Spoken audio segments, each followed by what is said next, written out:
میرا اور تیرا رب بھی اللہ ہے، یعنی یہ اس کو کہا جا رہا چاند کو کہ میرا رب بھی اور تیرا رب بھی اللہ رب العزت ہے۔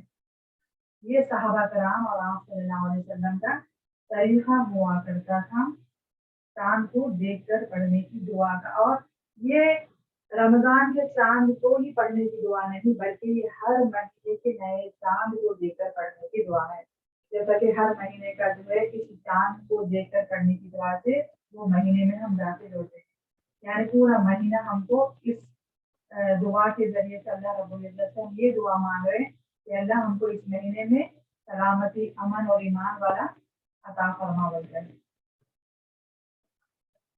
اور صحابہ کرام دیکھیے وہ لوگوں کا کیا طریقہ ہوتا تھا کہ جب بھی رمضان یعنی قریب ہوتا تھا تو 6 مہینے پہلے، ایک حدیث میں آ رہا اور کچھ روایت میں ایسے بھی آ رہا کہ کچھ مہینوں پہلے رمضان کے صحابہ کرام جو ہے رمضان سے ملنے کی، رمضان کے میں داخل ہونے کے لیے دعائیں کرتے تھے کہ اللہ ہمیں رمضان سے ملا، اللہم بلغنا رمضان، اس طرح وہ دعائیں کرتے تھے، کیونکہ آپ صلی اللہ علیہ وسلم کے ذریعے ان سب کو یہ معلوم ہو چکا تھا کہ رمضان کتنا بابرکت والا مہینہ ہے، اس میں غفلت کرنا، کوتاہی برتنا اور سستی کرنا بہت بڑی جہالت کی بات ہے اور افسوس اور مایوسی کی بات ہے۔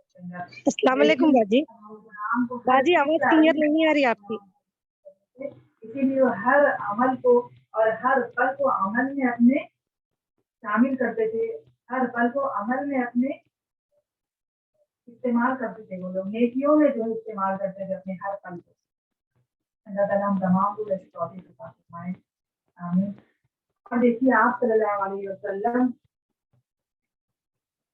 خاص طور سے اس رمضان کے مہینے کے لیے یہ ایک حدیث میں آ رہی بات ابو ہریرہ رضی اللہ عنہ سے روایت ہے کہ مسند احمد کی حدیث ہے یہ کہ جب رمضان کا مہینہ آتا تو پیارے نبی کریم صلی اللہ علیہ وسلم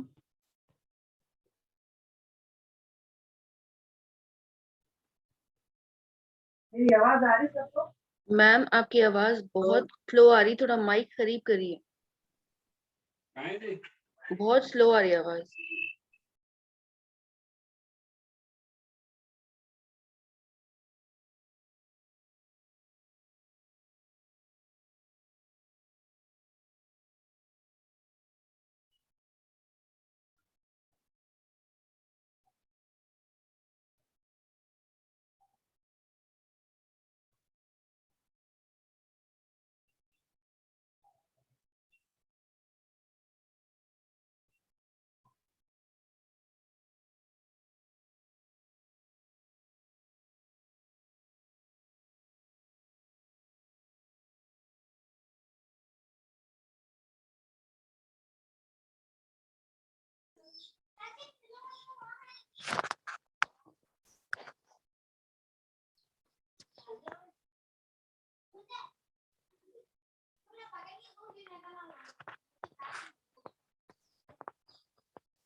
بسم اللہ الرحمن الرحیم۔ اب آواز کلیئر آ رہی میری؟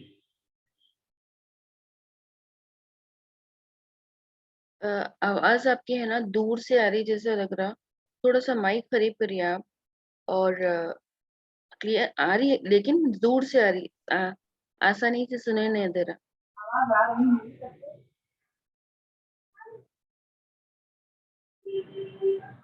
گونج رہی ہے آواز آپ کی۔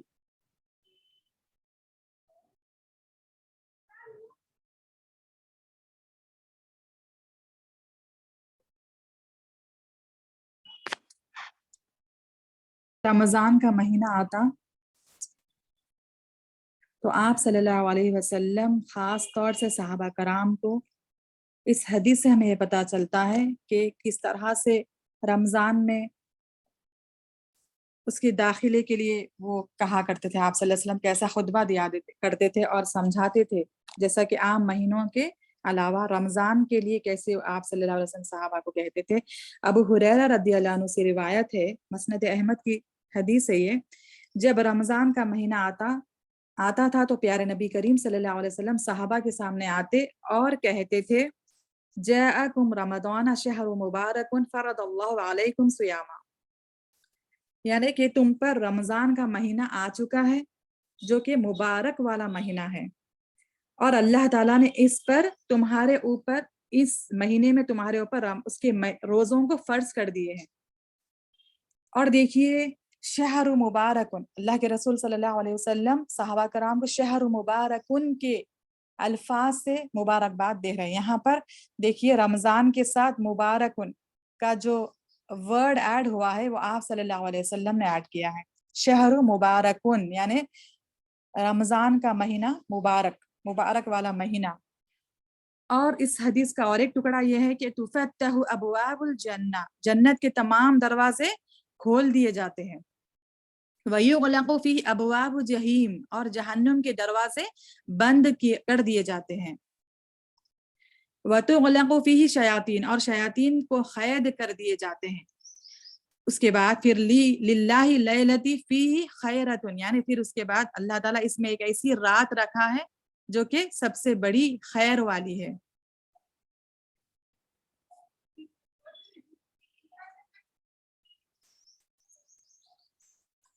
تو اب ہم دیکھتے ہیں کہ رمضان کا جیسے ہی پہلی رات ہوتی ہے، اور ایک حدیث ترمذی کی ہے کہ جب رمضان کی پہلی رات ہوتی ہے تو سرکش شیاطین، یعنی یہی اس کا ایک اور ٹکڑا ہے کہ جہاں جنت کے دروازے تمام کھول دیے جاتے ہیں اور جہنم کے دروازے بند کر دیے جاتے ہیں۔ رسول اللہ صلی اللہ علیہ وسلم نے فرمایا جب رمضان کی پہلی رات ہوتی ہے تو شیطان اور سرکش جن زنجیروں میں جکڑ دیے جاتے ہیں، دوزخ کے دروازے بند کر دیے جاتے ہیں اور اس کا کوئی بھی دروازہ کھلا ہوا نہیں رہتا، جنت کے دروازے کھول دیے جاتے ہیں اور اس کا کوئی بھی دروازہ بند نہیں رہتا۔ ایک منادی یعنی پکارنے والا فرشتہ آواز دینے والا پکارتا ہے، اے بھلائی کے چاہنے والے بھلائی کے کام میں آگے بڑھ، اور اے برائی کے چاہنے والے اپنی برائی سے رک جا۔ کچھ لوگوں کو اللہ سبحانہ و دوزخ کی آگ سے آزاد کرتا ہے، اور یہ رمضان کی ہر رات کو ہوتا ہے۔ یہ سنن ابن ماجہ کی حدیث ہے، یہ حدیث نمبر 1642۔ تو دیکھیے آئیے اب ہم اس حدیث کا خلاصہ کرتے ہیں کہ جب پہلی رات ہوتی ہے رمضان کی تو شیطان اور سرکش جن زنجیروں میں جکڑ دیے جاتے ہیں۔ اس کا مطلب کیا ہوا کہ جو شیاطین ہمارے نفس کے ساتھ لگے ہوئے ہیں، اللہ کے رسول صلی اللہ علیہ وسلم نے ایک اور حدیث میں فرمایا تھا کہ انسان کی رگوں میں، اس کی خون میں اس طرح سے شیطان، یعنی جس طرح رگوں میں خون دوڑتا ہے اس طرح سے شیطان جو ہے اس کے ساتھ لگا ہوا ہے۔ شیطان کا دوڑ یعنی خون کے جیسا دوڑ ہوتا ہے انسان کے رگوں میں، اس طرح سے شیطان جو ہے انسان کے رگوں میں دوڑتا ہے، یعنی اس کے نفس کے ساتھ لگا ہوا ہے شیطان۔ لیکن اب یہاں پر ہم کو یہ بات سمجھ نہیں آتی کہ آخر وہ شیاطین ہے کون سے جو زنجیروں میں جکڑ دیے جاتے ہیں، وہ بلکہ کیا ہے، وہ سرکش جن اور شیاطین ہے جو اللہ تعالیٰ زنجیروں میں جکڑ دیتے ہیں۔ آئیے اب ہم اس کا بھی خلاصہ دیکھتے ہیں کہ آپ صلی اللہ علیہ وسلم نے فرمایا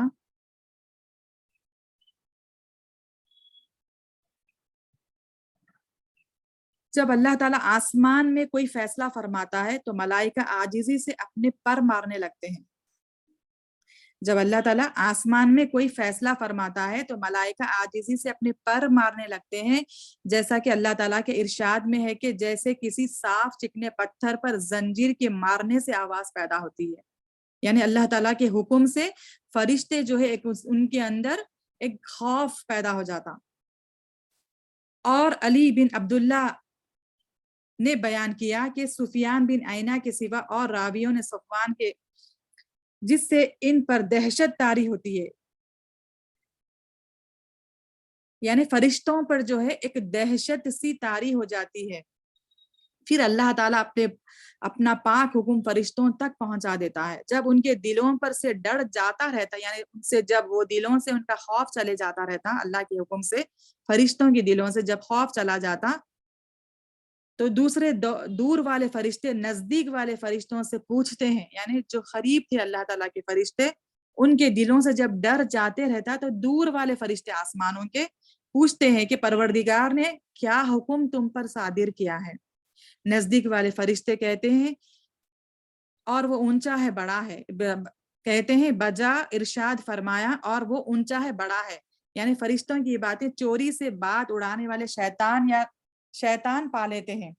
یعنی جو باتیں اللہ تعالیٰ اور فرشتوں کے بیچ ہوتی ہے آسمانوں میں، وہ باتیں سرکش شیاطین کیا کرتے؟ آسمانوں میں جا کر ان کو سن گن لینے کی کوشش کرتے.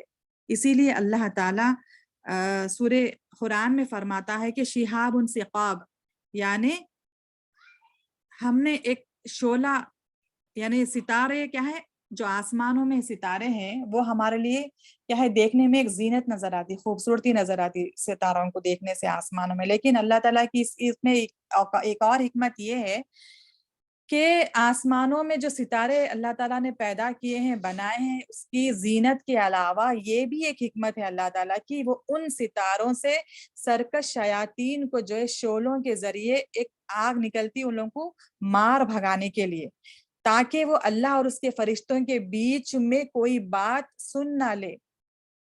ٹھیک ہے، یہ بات واضح ہونا چاہیے ہم کو. تو اس طرح سے جو ہے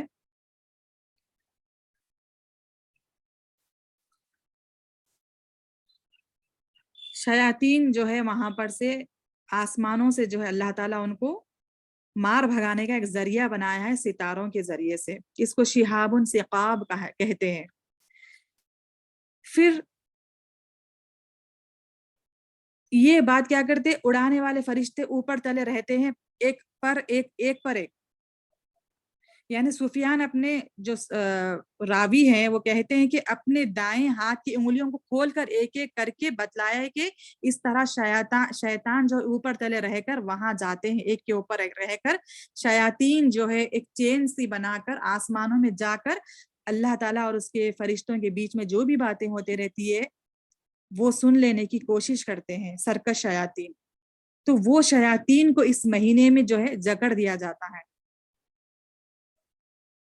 پھر بھی کبھی ایسا ہوتا ہے کہ فرشتے خبر پا کر آگ کا شعلہ پھینکتے ہیں، یعنی وہ بات سننے والے کو اس سے پہلے جلا ڈالتا ہے. یعنی جیسے ہی شیاطین وہاں پر جاتے ہیں سننے کے لیے، ایک آگ کا شعلہ ان کا پیچھا کرتا ہے، جو ستارہ کے ذریعے ہی ایک جو ہے آگ کا شعلہ وہ شیاطین کے پیچھا کرتا ہے اور اس شیطان کو جلا ڈالتا ہے.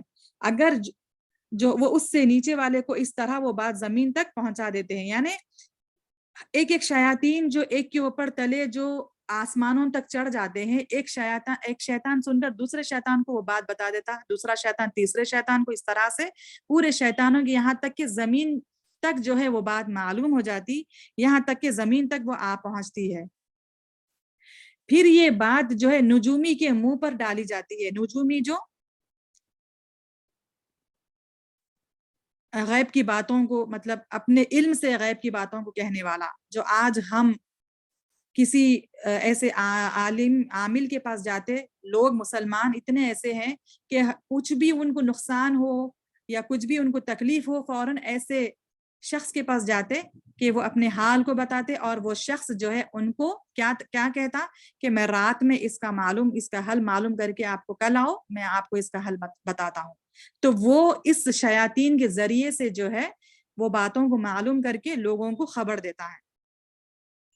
حالانکہ وہ باتیں جو ہے جھوٹی ہوتی ہے، لیکن بندہ پھر بھی اس کے اوپر یقین کر عمل کرتا ہے. تو کیا ہوتا، وہ ایک بات میں 100 باتیں جھوٹی اپنی طرف سے ملا کر لوگوں سے بیان کرتا ہے. وہ عامل کوئی بات اس کی سچی نکلتی ہے تو لوگ کہنے لگتے ہیں دیکھو اس نجومی نے فلاں دن ہم کو یہ خبر دی تھی کہ آئندہ ایسا ہوگا، اور ویسا ہی ہوا. یہ جو ہے بندوں کا گمان ہونے لگ جاتا ہے.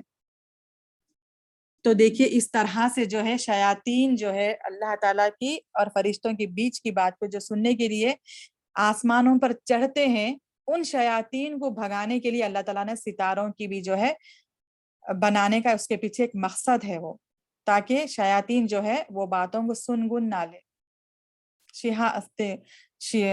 شہاب ثقاب بول کر جو آیت آئی ہے قرآن میں۔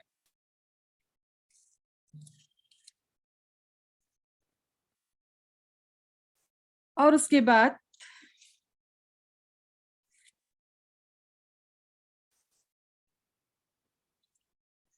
یہاں پر اور ایک حدیث کا ٹکڑا جو ہے کہ اس کے اندر دوزخ کے دروازے بند کر دیے جاتے ہیں، یعنی اسی لیے جو ہے دوزخ کے جو دروازے بند کر دیے جاتے ہیں اس کا ایک بھی دروازہ کھلا نہیں رہتا۔ دوزخ کے دروازے 7 دروازے جو ہے ایک بھی دروازہ اس میں سے کھلا نہیں رہتا۔ اسی لیے جو ہے بندہ اس مہینے میں جب داخل ہوتا ہے تو اس کو اس ایسی توفیق ہو جاتی ہے کہ وہ برائیوں سے بچتا رہتا ہے۔ یہی وجہ ہے وہ جو دوزخ کے دروازے اللہ تعالیٰ بند کر دیتا ہے اس مہینے میں، بندہ تقوی کے زیادہ قریب ہو جاتا ہے، اور اس میں جنت کے دروازوں کو کھول دیا جاتا ہے، یہاں تک کہ ایک بھی دروازہ جو ہے جنت کا بند نہیں رہتا۔ اس کا مطلب یہ ہوا کہ انسان بندہ جو ہے نیکیوں کی طرف زیادہ راغب ہوتا، اس کا دل من نہیں چاہتا کہ وہ گناہوں کی طرف رجوع کرے۔ اور اس کے بعد ایک پکارنے والا فرشتہ یہ پکارتا ہے کہ اے بھلائی کے چاہنے والے، بھلائی کے کام میں آگے بڑھ، یعنی فرشتہ اس کو ندا لگاتے رہتا ہے، پکارتے رہتا ہے بنی آدم کو کہ برائی کے چاہنے نیکی کے چاہنے والے تو نیکی میں آگے بڑھ، اور برائی کے چاہنے والے تو اپنی برائی سے رک جا۔ اور اللہ تعالیٰ کچھ لوگوں کو دوزخ کی آگ سے آزاد کرتا ہے، اور یہ رمضان کی ہر رات کو ہوتا ہے، سبحان اللہ۔ یعنی چاند جیسا ہی طلوع ہو جاتا ہے رمضان کا، اس کے بعد سے یہ رمضان کی آخری تاریخ تک اللہ تعالیٰ دوزخ سے لوگوں کو آزاد کرتے رہتا ہے۔ اب اس کا مطلب یہ کیا ہوا کہ بھلا اللہ تعالیٰ تو قیامت کے دن ہی حساب کتاب لینے والا ہے بندے کا، جنت کا چاہے وہ دوزخ کا۔ بندہ چاہے جنت میں جائے گا کیا پھر وہ دوزخ میں جائے گا، لیکن پھر بھی اللہ تعالیٰ یہاں پر یہ ہم کو بتا رہا کہ رمضان کی ہر رات کو اللہ تعالیٰ جہنم کی آگ سے بندوں کو آزاد کرتا ہے۔ اس کا مطلب کیا ہوا؟ یہ کہ جو بندے دنیا میں موجود ہے ان کے اعمال کچھ ایسے ہو چکے تھے اپنی زندگی میں اب تک کے، اس رمضان تک کے، ٹھیک ہے، اس رمضان تک کے جتنے بھی گناہ اس سے ہو چکے تھے جو اس کو جہنم میں لے جانے والے تھے، تو اس بندے کے تعلق سے اللہ تعالیٰ کا یہ فرمان ہے کہ اللہ تعالیٰ ہر رات کو بندوں کو آنکھ سے آزاد کرتے رہتا ہے۔ فرشتوں کو ایک اللہ تعالیٰ لسٹ دے دیتا ہے کہ اتنے بندوں کو آج کی رات جو ہے جہنم کی آنکھ سے آزادی دلا دینا، یعنی بندے کے اعمال ایسے تھے کہ وہ جہنم میں اس کو لے جانے کے لیے یعنی وارد ہو گئے تھے، اس کے اوپر واجب ہو گیا تھا کہ اس کے اوپر جہنم جانا، لیکن اللہ تعالیٰ یہ رات کے ذریعے سے رمضان کی اللہ تعالیٰ بندے کے گناہوں کو معاف کرتے ہوئے اس کے دوزخ کی آگ سے آزادی دلاتا ہے۔ اللہ تعالیٰ ہم تمام کو ان ایسے اللہ تعالیٰ کے یعنی بندوں میں شامل کر دے جو ہم کو بھی اللہ تعالیٰ اپنی جہنم کی آگ سے ہماری رہائی دلا دے، آمین۔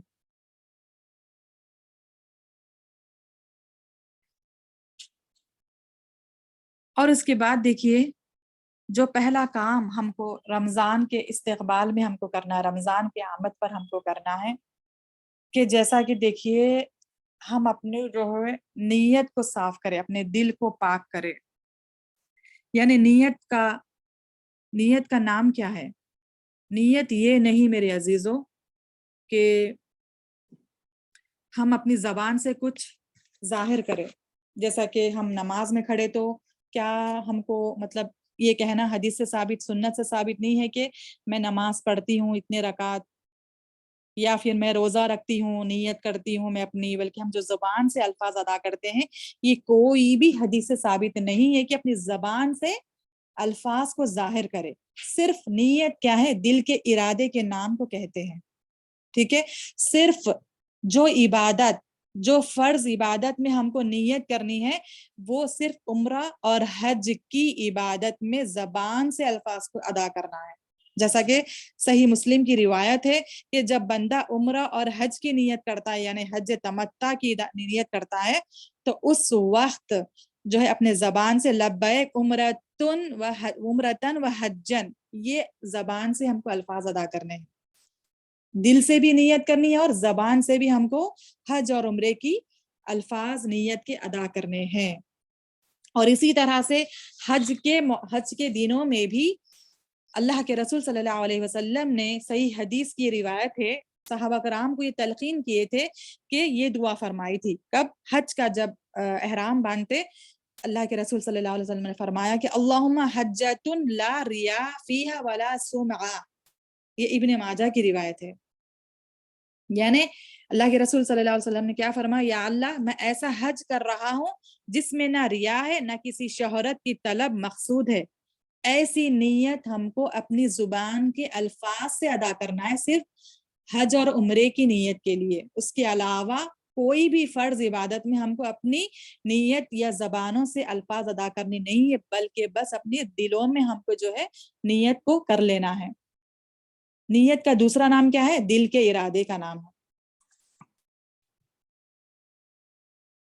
جیسا کہ صحیح بخاری کی دیکھیے، جب ہم دیکھتے ہیں جلدوں میں پہلی جلد اور پہلی حدیث صحیح بخاری کی یہی ہم کو حدیث ملتی ہے جب ہم کھولیں گے کہ انما الاعمال بالنیات، یعنی ہر عمل کا دار و مدار کس پر ہے؟ نیتوں پر ہے۔ ہم جو بھی نیت کریں گے عمل کی، اللہ تعالیٰ ہمارے نیتوں کو جاننے والا، ہمارے دلوں کا حال جاننے والا اللہ رب العالمین ہے۔ پھر دیکھیے اب ہم سورہ نساء کی آیت نمبر 100 سے بھی ہم یہ دلیل دیکھتے ہیں کہ وَمَن يَخْرُجْ مِن بَيْتِهِ مُهَاجِرًا إِلَى اللَّهِ وَرَسُولِهِ ثُمَّ يُدْرِكُهُ الْمَوْتَ فَقَدْ وَقَعَ أَجْرُهُ عَلَى اللَّهِ، یعنی جو اپنے گھروں سے ہجرت کر کے اللہ اور اس کے رسول کی راہ میں نکلتے ہیں یہاں تک کہ ان کو موت آ جائے تو اللہ تعالیٰ ان کی نیت کی بنا پر ان کو ہجرت کا ثواب دینے والا ہے۔ دیکھیے اب نیت صرف اگر ہم ہجرت کرنے کی بھی نیت کرے دین کی خاطر، اگر کوئی بندہ تجارت کے لیے نیت کر کے باہر اپنے ملک کو چھوڑ کر جا رہا تو اس کی نیت کیا ہے؟ صرف تجارت کرنا، کاروبار کرنا، پیسہ کمانا، ٹھیک ہے، یہ نیت ہے اس کی، لیکن اس کو ثواب نہیں ملے گا، یعنی دین اللہ تعالیٰ کی طرف سے جو ثواب ملنا ہے اس کو ویسا نہیں ملے گا۔ بلکہ اگر کوئی دین کی خاطر اپنے ملک کو چھوڑ کر دوسرے ملک کو جانا چاہتا ہے اپنے دین کو بچانے کے لیے، جیسا کہ ابراہیم علیہ السلام اپنے باپ کے ملک کو چھوڑ کر جو ہے دوسرے ملک کو چلے گئے تھے نا ہجرت کر کے، کیا نیت تھی ان کی؟ کہ اپنے دین کو بچانے کے لیے۔ اسی طرح سے کوئی بندہ اگر نیت یہ کرے اپنے دین کو بچانے کے لیے دوسرے ملک میں جاتا ہے تو اس کا ثواب اس کو اس کے لحاظ سے ملے گا۔ تو اسی طرح سے ہمارا ہر اعمال کا دار و مدار کس پر ہے؟ نیتوں پر ہے۔ تو ہمیں پہلے چیز جب ہم داخل ہو گئے رمضان میں، اس سے پہلے ہم کو بھی کرنا ہے نیتوں کو اپنے درست کرنا ہے، اور داخل ہو گئے ہیں تو بھی ہم کو اپنی نیتوں کو درست کرنا ہے۔ اس کے بعد دوسرا کام ہم کو یہ کرنا ہے توبہ، سچی توبہ ہم کو یہاں پر کرنا ہے۔ اللہ تعالیٰ ہم تمام کو سچی توبہ کرنے والے بنائے۔ اللہ تعالیٰ سورہ زمر کی آیت میں فرماتا ہے لا تقنطوا من رحمت اللہ،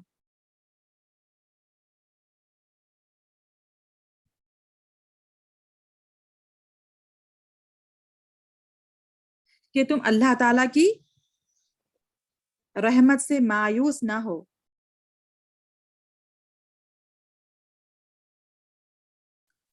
سورہ زمر کی آیت نمبر 53 میں اللہ تعالیٰ فرماتا ہے لا تقنطوا من رحمت اللہ ان اللہ یغفر الذنوب جميعا انہ هو الغفور الرحیم، کہ اللہ تعالیٰ فرماتا ہے اے محمد صلی اللہ علیہ وسلم کہہ دو میرے بندوں کو میری طرف سے، اے میرے بندو جنہوں نے اپنی جانوں پر زیادتی کی ہے تم اللہ کی رحمت سے نا امید نہ ہو جاؤ، بالیقین اللہ تعالیٰ سارے گناہوں کو بخش دیتا ہے، واقع وہ بڑی بخشش بڑی رحمت والا ہے بے شک۔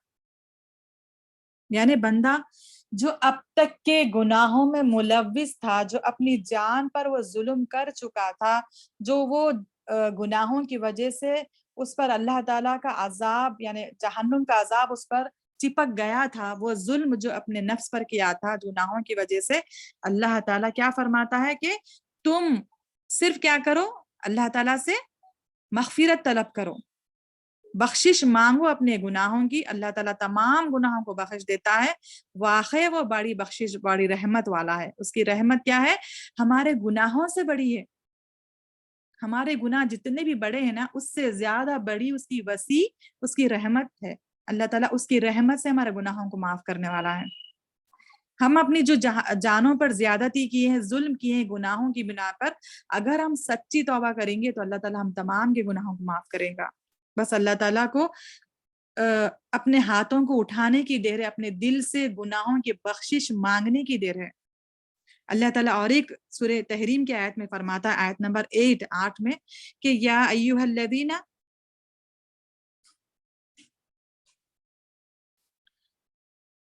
یا ایھا الذین آمنوا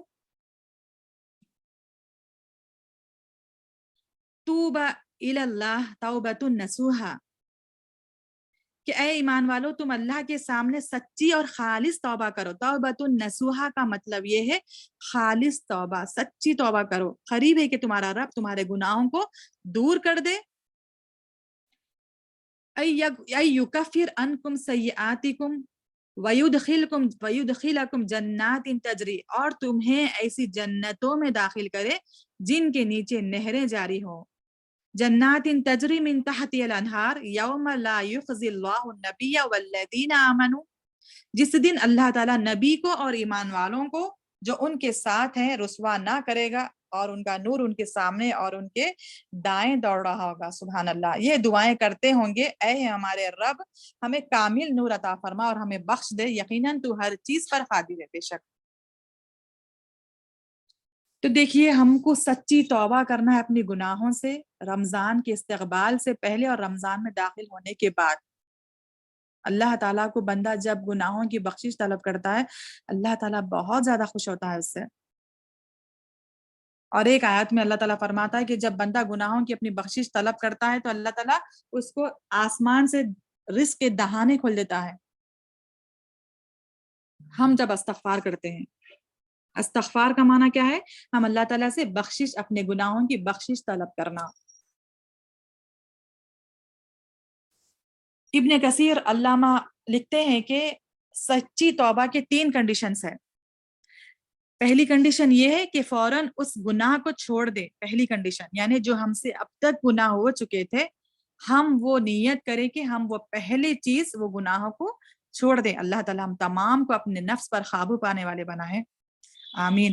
اور دوسری کنڈیشن، دوسرا شرط یہ ہے گناہ کے سچی توبہ کرنے کا کہ اب تک جو گناہ ہم پر ہوئے اس پر ہم شرمندہ ہوں اور آگے ہم سے یہ پھر سے دوبارہ گناہ ہم سے نہ دہرایا جائے۔ یہ دوسری کنڈیشن ہے ہمارے سچی توبہ کی۔ اور تیسری کنڈیشن یہ ہے کہ مستقبل میں آگے وہ گناہ کبھی ہم سے نہیں ہونا، یہ پکا ارادہ کر لے، ہم عزم کر لے کہ ہم سے پھر وہ گناہ دوبارہ نہیں ہو۔ اللہ تعالیٰ ہم تمام کو اس پر ثابت قدمی عطا فرمائے، آمین۔ اگر چوتھی کنڈیشن یہ ہے دیکھیے کہ اللہ تعالیٰ جو چاہے اپنے بندے کے گناہوں کو معاف کرنے والا ہے سوائے شرک کے۔ شرک کی ہرگز معافی نہیں میرے بہنوں، شرک کی ہرگز معافی نہیں ہے جب تک کہ ہم بھی اس گناہ سے توبہ اور سچی خالص توبہ نہ کر لیں۔ اگر ہم شرک بھی کر رہے ہیں، گناہ بھی کر رہے ہیں تو اللہ تعالیٰ گناہوں کو معاف کرے گا لیکن شرک کو معاف نہیں کرے گا۔ تو ہمیں اپنی آنکھوں کو کھولنا ہے کہ ہم شرک سے باز آ جائیں۔ اور چوتھی کنڈیشن دیکھیے، اللہ تعالیٰ چاہے تو تمام گناہوں کو معاف کرے گا سوائے شرک کے، لیکن اگر کسی حقوق العباد یعنی اللہ تعالیٰ کے بندوں سے ہم کسی کو اگر تکلیف دے دے، کسی کا نقصان پہنچا دے، کسی کو ہم دلی تکلیف دے دے، جب تک وہ بندہ ہم کو معاف نہیں کرے گا اللہ رب العزت بھی ہم کو معاف نہیں کرے گا۔ یہ اللہ تعالیٰ کے ذمے نہیں ہے کہ ہم اس سے معافی مانگے اور وہ ہم کو معاف کرے جب تک کہ ہم کسی بندے کو تکلیف دے اور اس بندے سے معافی نہ مانگے۔ تو ہمیں یہ چاہیے کہ ہم اپنی گفتگو میں کسی سے بات کرتے وقت اپنی زبان کو سنبھال کر بات کرے. اگر ہم سے دلی تکلیف یعنی ہمارے ایسی زبان سے کسی کو یعنی دلی تکلیف ہو گئی تو ہم اس سے فوراً اسی وقت معافی طلب کریں انشاءاللہ. اور دیکھیے استغفار کی یعنی گناہوں سے سچی توبہ کرنے کا مجھے ایک اور واقعہ یاد آ رہا کہ موسیٰ علیہ السلام کی مجلس میں موسیٰ علیہ السلام کے دور میں ایک ایسا وقت آیا تھا کہ فاقہ کشی یعنی پانی کا نام و نشان نہیں تھا. آسمان سے پانی کی بارش نہیں ہو رہی تھی، یعنی بارش نازل نہیں ہو رہی تھی، یعنی پانی کی سخت قلت پڑ گئی تھی اس وقت. تو موسیٰ علیہ السلام ایک مجلس میں جو ہے دعا کر رہے تھے بارش نازل ہونے کے لیے. تو ہم تو جانتے ہیں کہ موسیٰ علیہ السلام کون تھے. موسیٰ علیہ السلام کا لقب کیا تھا؟ موسیٰ علیہ السلام کا لقب کلیم اللہ، یعنی اللہ تعالیٰ سے ڈائریکٹ جو کلام کیے تھے اللہ تعالیٰ سے، تو اسی لیے ان کا لقب جو ہے کلیم اللہ جو پڑ گیا تھا. تو موسیٰ کلیم اللہ علیہ السلام جو ہے اللہ تعالیٰ سے دعائیں مانگ رہے مجلس میں کہ بارش کو نازل کرنے کے لیے. تو اللہ تعالیٰ ان کی دعا کو قبول ہی نہیں کر رہا. تو اللہ تعالیٰ سے جا کر موسیٰ علیہ السلام ڈائریکٹ یہ سوال کرتے کہ اللہ یعنی آخر کیا ایسا ماجرا ہے کہ ہماری دعا قبول نہیں ہو رہی. تو حضرت موسیٰ علیہ السلام کو اللہ تعالیٰ یہ جواب دیتے کہ تمہاری مجلس میں ایک ایسا بندہ گنہگار بندہ ہے، اس بندے کی وجہ سے میں جو ہے تم لوگوں کی دعاؤں کو قبول کرنے سے منع کرتا ہوں، یعنی رہ گیا ہوں. تو موسیٰ علیہ السلام واپس آتے، دوسرے دن پھر مجلس وہی قائم ہوتی. تو موسیٰ علیہ السلام اپنی مجلس والوں سے اعلان کر دیتے کہ وہ کون سا بندہ ہے گنہگار جو اللہ تعالیٰ کی ناراضگی مول لیا ہے، وہ فوراً اس مجلس سے نکل جائے تاکہ ہماری دعا قبول ہو جائے. تو وہ بندہ جو اس مجلس میں شامل تھا وہ دل میں سمجھ چکا تھا کہ میرے ہی وجہ، میں ہی ایک ایسا گنہگار بندہ ہوں جو میری وجہ سے اللہ تعالیٰ اس مجلس کی دعا کو قبول نہیں کر رہا. تو اب وہ بندہ تمام بندوں کی اس مجلس میں نکلنے سے رہ گیا. یعنی اگر میں نکلوں مجلس سے تو لوگ مجھے جان جائیں گے کہ میں ہی وہ گنہگار بندہ تھا جس کی وجہ سے دعا قبول نہیں ہو رہی تھی. اگر میں نہ نکلوں تو اللہ تعالیٰ دعا کو قبول کرنے سے رہ جائے گا. تو اب وہ بندہ تمام لوگوں کے بیچ میں ہی رہ کر صرف یہی دعا کرتا ہے اپنے دل میں کہ اللہ واقعی میں ہی گنہگار بندہ ہوں تیرا، تو میرے لہٰذا تو میرے گناہوں کو معاف کر دے. وہ سچی اور سچی خالص توبہ جو کرتا اسی وقت جو ہے اللہ تعالیٰ آسمان سے ایسی شدید بارش نازل کرتا کہ لوگ پریشان اور موسیٰ علیہ السلام بھی حیران رہ جاتے کہ واقعی کیا اصل ماجرا ہوا کہ وہ بندہ بھی مجلس سے نہیں نکلا اور اللہ تعالیٰ کی بارش بھی نازل ہو گئی. تو پھر اللہ تعالیٰ سے موسیٰ علیہ السلام دوسری بار جاتے کہ اللہ ماجرا کیا ہے آخر کہ کوئی بندہ جو ہے مجلس سے بھی نہیں نکلا اور بارش بھی تیری نازل ہو گئی. سبحان اللہ. تو اللہ تعالیٰ فرماتا ہے کہ یہ معاملہ میرے اور میرے بندے کے درمیان. سبحان اللہ. دیکھیے اللہ تعالیٰ کا جواب کیا ہے موسیٰ علیہ السلام کے ساتھ، یہ معاملہ میرے اور میرے بندے کے درمیان. تو اللہ تعالیٰ اپنے ہر بندے کے گناہوں پر پردہ ڈالتا ہے میرے عزیزوں. چاہے تو اللہ تعالیٰ موسیٰ علیہ السلام سے ڈائریکٹ کلام کرنے والے تھے، بات چیت کرنے والے تھے، بتا دے سکتے تھے کہ فلاں بندہ نے اس طرح سے یعنی گنہگار تھا، اس وجہ سے میں گناہ نہیں کرا تھا، فلاں بندے کا یہ نام تھا. اللہ تعالیٰ ہر چیز پر قادر ہے، وہ بتا سکتا تھا، لیکن اللہ تعالیٰ پھر بھی اس بندے کے گناہوں پر پردہ ڈال دیا اور موسیٰ علیہ السلام کو اس بات کا پتہ بھی انہیں نہیں دیا. تو اس طرح اللہ تعالیٰ اپنے بندے سے اتنی محبت کرتا ہے کہ جب بھی بندہ اپنے گناہوں کی معافی طلب کرتا ہے تو اس کے گناہوں کو فوراً معاف کرنے والا ہے اور ہر وہ چیز سے اس کو نوازنے والا ہے. اس طرح سے اس کو روزی دینے والا ہے جہاں سے اس کو گمان بھی نہیں جاتا. یہ حدیث کی بات ہے. آپ صلی اللہ علیہ وسلم نے فرمایا جب بندہ استغفار کرتا ہے تو اللہ تعالیٰ اس کو اس طرح سے اس کی روزی عطا کرتا ہے یعنی اس کے رزق میں برکت عطا کرتا ہے جہاں سے اس کا گمان و وہم و گمان بھی نہیں جاتا، جو بندہ استغفار کرتا ہے کثرت سے۔ اور ایک حدیث میں اللہ کے رسول صلی اللہ علیہ وسلم نے فرمایا کہ جو کوئی اپنے نام اعمال سے قیامت کے دن خوش ہونا چاہے، قیامت کے دن اپنے نام اعمال کو دیکھ کر خوش ہونا چاہے، اس کو چاہیے کہ کثرت سے استغفار کرے، یعنی کثرت سے استغفار جب بندہ کرے گا تو اس کے نام اعمال میں جو اجر اور ثواب لکھا جائے گا، وہ بندہ اس کو دیکھ کر خوش ہو جائے گا قیامت کے دن۔ سبحان اللہ۔ اور ایک واقعہ دیکھیے کہ ایک شخص سفر کرتے ہوئے جاتا، جب تو اس کو تھکان ہو جاتی تو وہ ایک مسجد میں جو ہے آرام کرنے کے لیے رکنا چاہتا، لیکن اس کو مسجد والے اجازت نہیں دیتے وہاں پر آرام کرنے کے لیے۔ تو اتنے میں ایک سائیکل پر ایک شخص جاتے رہتا، دوسرا شخص، وہ دیکھ کر ان کو اپنے گھر لے جانے کی منت کرتے، چلیے آپ میرے گھر چلیے، میں آپ کو اپنے گھر میں رکھنے کی، یعنی رات میں رہنے کی اجازت دیتا ہوں، چلیے آپ میرے گھر میں چلیے۔ تو اس طرح سے جو ہے وہ بندہ بھی جو ہے وہ شخص دوسرے شخص کے ساتھ اپنے گھر جاتا ہے۔ اب وہ رات تمام بیٹھے ہوئے وہ شخص کو، یعنی گھر والے شخص کو دیکھتا ہے کہ وہ اپنے ذکر میں استغفار میں استغفر اللہ کرتے ہوئے آٹے کو گوندتا ہے۔ تو وہ جو شخص آیا تھا مہمان بن کر، وہ شخص گھر والے شخص سے پوچھتا ہے کہ اے شخص تم بتاؤ کہ یہ تمہیں استغفار پڑھنے سے تمہیں کیا ملا اب تک، کیا تم کو جو ہے اس کا فائدہ دکھا؟ تو وہ گھر والا شخص کہتا ہے کہ تم یہ نہ پوچھو کہ کیا فائدہ دکھا، کیا نہیں مجھے ملا، یہ پوچھیے آپ۔ اللہ تعالیٰ نے تمام وہ چیزیں مجھے میسر کر دیے ہیں، عطا کر دیے ہیں جو میں نے چاہا تھا اس استغفار کے پڑھنے کے ذکر کی فضیلت سے، لیکن صرف ایک ہی میری تمنا رہ گئی ہے کہ میں امام احمد بن حنبل سے ملوں۔ وہ ایک حسرت میری رہ گئی ہے، بس وہ ایک خواہش میری رہ گئی کہ میں ان سے ملوں، ملاقات کروں۔ تو وہ شخص کہتا ہے کہ جس کو تمہیں ملنے کی خواہش تھی امام احمد بن حنبل، وہ شخص میں ہی ہوں۔ سبحان اللہ۔ اس طرح سے جو ہے اللہ تعالیٰ نے اس شخص کی، گھر والے شخص کی تمام، یعنی اس کے خواہشات کو، اس کے پورے، یعنی اس کی تمام دعاؤں کو اللہ تعالیٰ قبول کیے استغفار پڑھنے کی فضیلت سے۔ دیکھیے اللہ تعالیٰ اس طرح سے بندے سے راضی ہوتا ہے۔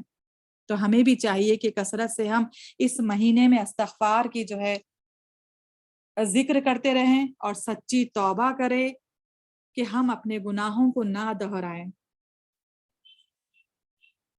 اور اس کے بعد تیسرا کام ہم کو اس مہینے میں جب ہم داخل ہوں یہ کرنا ہے کہ اپنے دلوں کو ہم صاف کرنا ہے، دلوں کا ہم جائزہ لینا ہے۔ میرے عزیزوں، یہ تو ہم کو پتہ چلتا ہے کہ ہمارے جسم میں سائنس کے لحاظ سے، ڈاکٹرز کے لحاظ سے ہمیں یہ سمجھ میں آتا، ڈاکٹرز کیا کہتے ہیں کہ انسان کے جسم میں ایک ایسا پارٹ ہے، دماغ سمجھتے وہ، لیکن یعنی انسان کا دماغ اگر وہ کام نہیں کرے گا تو انسان بھی جو ہے بیکار ہے، ایسا کہتے۔ لیکن اللہ کے رسول صلی اللہ علیہ وسلم نے کیا فرمایا، حدیث میں ہے بات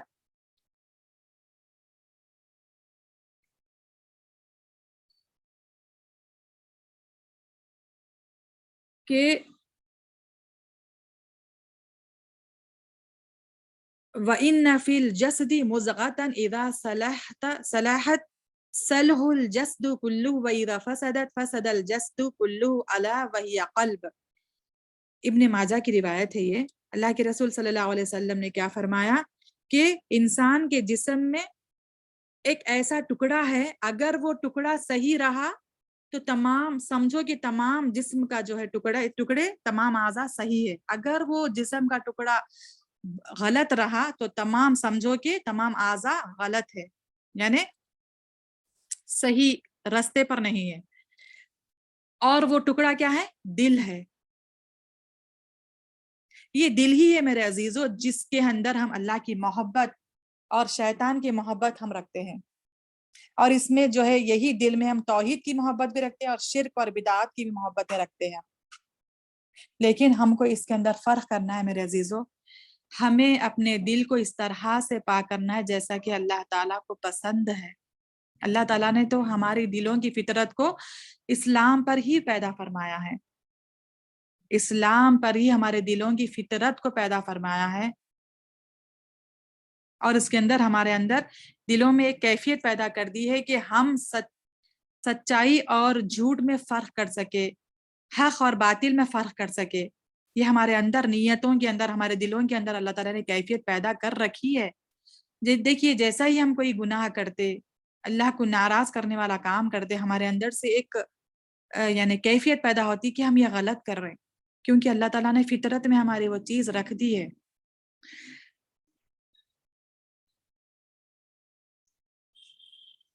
اللہ کے نبی حضرت ابراہیم علیہ السلام نے بھی کیا دعا کی تھی؟ بقلب سلیم، یعنی سورہ شورا کی آیت نمبر 87، 88 اور 89 میں اللہ کے رسول صلی اللہ علیہ وسلم حضرت ابراہیم علیہ السلام کی دعا کو اللہ تعالیٰ نے اس طرح سے فرمایا. سورہ شورا کی آیت ہے وَلَا تُخْزِنِي يَوْمَ يُبْعَثُونَ يَوْمَ لَا يَنْفَعُ مَالٌ وَلَا بَنُونَ إِلَّا مَنْ إِلَى اللَّهِ بِقَلْبٍ سَلِيمٍ. جس دن کے لوگ، یعنی اس کا ترجمہ، اور جس دن کے لوگ دوبارہ جلائے جائیں مجھے رسوا نہ کرنا. حضرت ابراہیم علیہ السلام نے یہ دعا کی تھی کہ اللہ کے اے اللہ، جس دن دوبارہ قیامت قائم ہوگی، لوگ دوبارہ اٹھائے جائیں گے، اس دن تو مجھے رسوا نہ کرنا. سبحان اللہ. جس دن کے مال اور اولاد کچھ کام نہ آئے گی.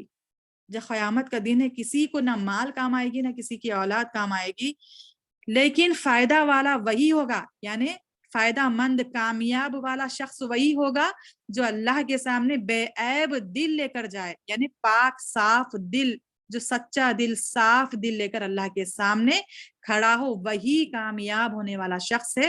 اللہ کے نبی حضرت ابراہیم علیہ السلام نے یہ دعا کی تھی. سبحان اللہ. وہ نبی، سبحان اللہ، دیکھیے جو جد امجد ہمارے نبی کریم صلی اللہ علیہ وسلم کے پردادا ہیں، جو کعبہ شریف کی تعمیر کرنے والے، سبحان اللہ، جو ساتویں آسمان پر بیت المعمور کو ٹیکا لگا کر بیٹھے ہوئے ہیں، وہ نبی کی یہ دعا ہے. سبحان اللہ. دیکھیے ویسے نبی کی یہ دعا ہے کہ جس دن کسی کا مال، کسی کی اولاد کام نہیں آئے گی، اور جس دن تمام لوگوں کو تو اٹھا کر دوبارہ زندہ کرے گا، اس دن تو مجھے رسوا نہ کرنا، مجھے مایوس نہ کرنا. پھر کیا فرمایا اللہ کے نبی حضرت ابراہیم علیہ السلام نے کہ لیکن فائدہ والا وہی ہوگا جو اللہ کے سامنے پاک صاف دل لے کر آئے. سبحان اللہ. اللہ تعالیٰ ہم تمام کو پاک صاف دل لے کر اللہ تعالیٰ کے سامنے کھڑے ہونے والا بنائے. ہمیں اس کے اندر کسی کی برائی، کسی کے طرف سے کینہ، کپٹ، بغض، حسد، جلن جو ہم لے کر چلتے آج ہمارے دلوں میں، وہ تمام چیزوں کو ہمیں اس مہینے میں، بلکہ اس مہینے کے بعد بھی ہم کو صاف و پاک رکھ کر رہنا ہے. تبھی ہماری دعائیں، ہماری عبادتیں قبول ہوں گی میرے عزیزوں.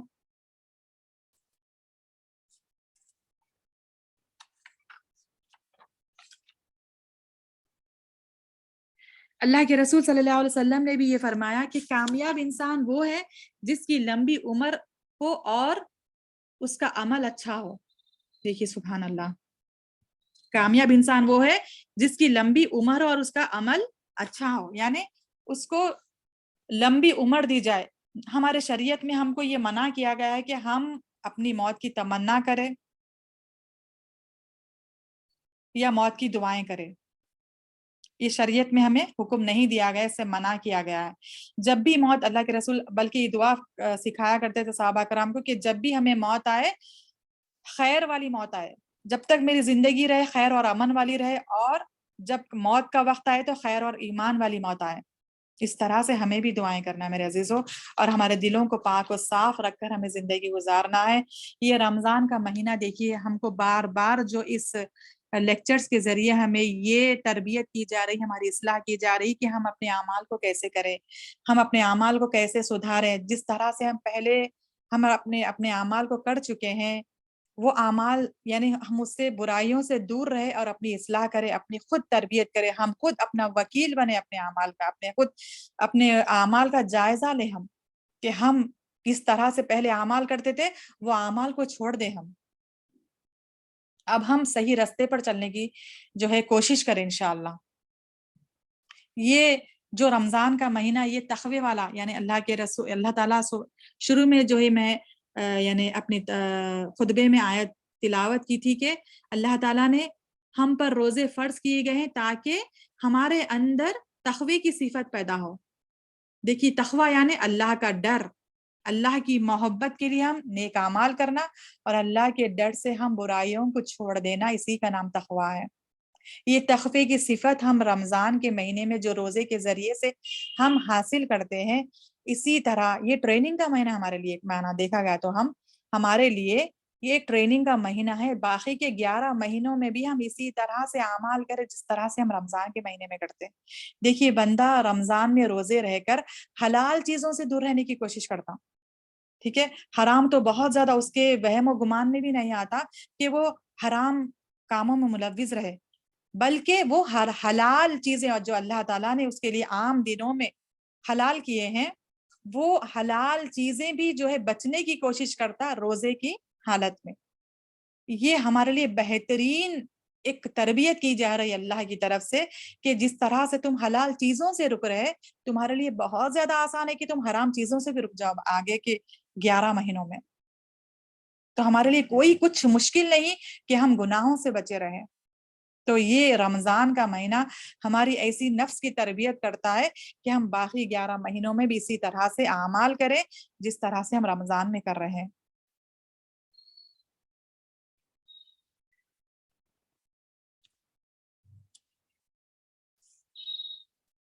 اور اس کے بعد چوتھا کام جو ہم کو رمضان کے مہینے میں کرنا ہے، اپنے اعمال کو جو درست کرنا ہے، جو اللہ تعالیٰ نے ہم کو موقع عنایت کیا۔ دیکھیے اگلے رمضان میں جو پچھلا رمضان ہمارا گزر چکا کورونا کی وجہ سے یا پھر دوسرے وبائی بیماریوں کی وجہ سے کتنے لوگ جو ہے آج خبروں میں مدفون ہے، اللہ ان تمام کی مغفرت فرمائے۔ اللہ تعالیٰ نے ہم کو اس کے باوجود بھی اس خطرناک دور سے گزرتے ہوئے باوجود بھی ہم کو صحت کے ساتھ ہم کو وہ بیماریوں سے بچاتے ہوئے ہم کو آج اس لمحے میں صحت کے ساتھ ہمیں روزے رکھنے کی توفیق دیا اور ہمیں یہاں پر بیٹھ کر کچھ سننے کی توفیق دیا، اس کا موقع عطا فرمایا ہم کو یہاں پر۔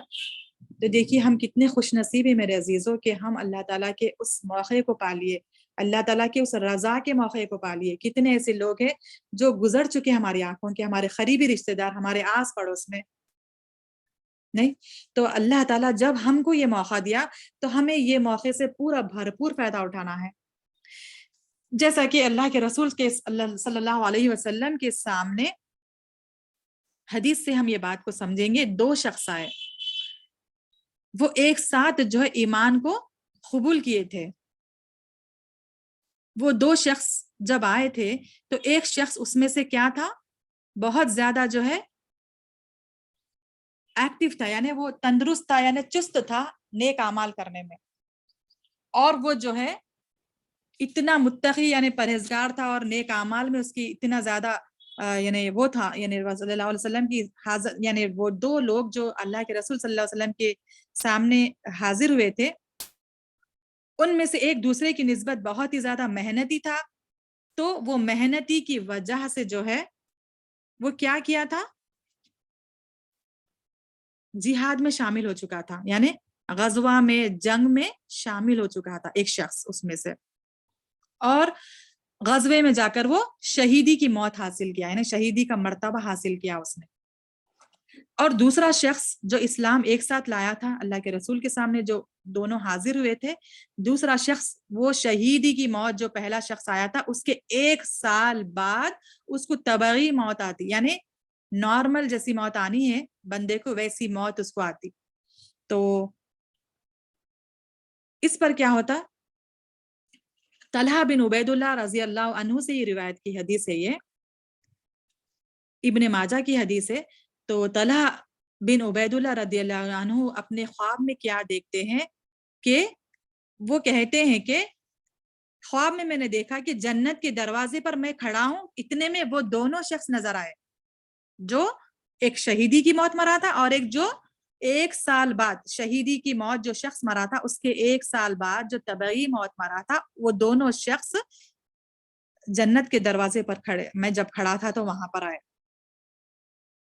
اور جنت کے اندر سے ایک شخص نکلا، یعنی فرشتہ نکلا، اور اس شخص کو اندر جانے کی اجازت دی جس کا انتقال آخر میں ہوا، یعنی جس کا انتقال نارمل طریقے سے ہوا تھا۔ اللہ فرشتہ کیا کرتا، وہ اس شخص کو پہلے جنت میں لے کر جاتا، جنت کے دروازے سے پہلے اس کو لے کر جاتا اندر، اس کے بعد پھر جب وہ فرشتہ واپس آتا تو پھر شہید کو لے کر وہ جنت میں جاتا۔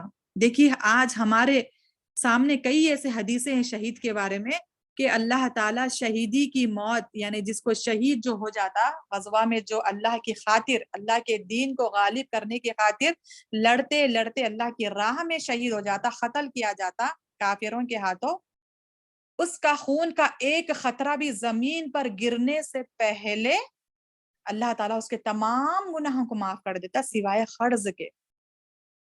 یہ ہم کو یہاں پر بھی ایک حدیث میں یہ بھی ایک ہم کو کیا بات معلوم ہو رہی کہ شہید کے تمام گناہ جو ہے معاف ہو جا رہے ہیں، لیکن اس کا قرض معاف نہیں ہے میرے عزیزوں۔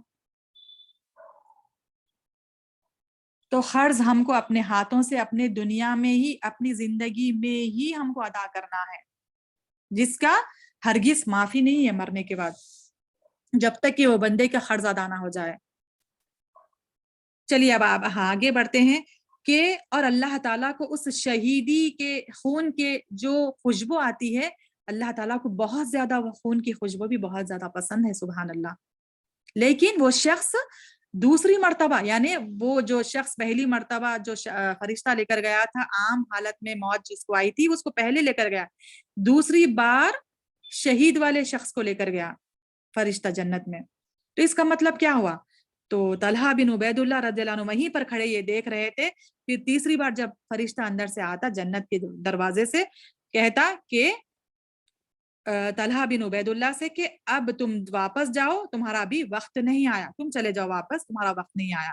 پھر جب صبح اٹھ کر طلحہ رضی اللہ عنہ نے لوگوں سے یہ خواب بیان کرنے لگے، مدینے کے لوگوں سے یہ خواب جب بیان کرنے لگے تو لوگوں میں اتنا چرچا ہو گیا یہ خواب کے بارے میں کہ یہ بات پہنچتے پہنچتے آپ صلی اللہ علیہ وسلم تک پہنچی۔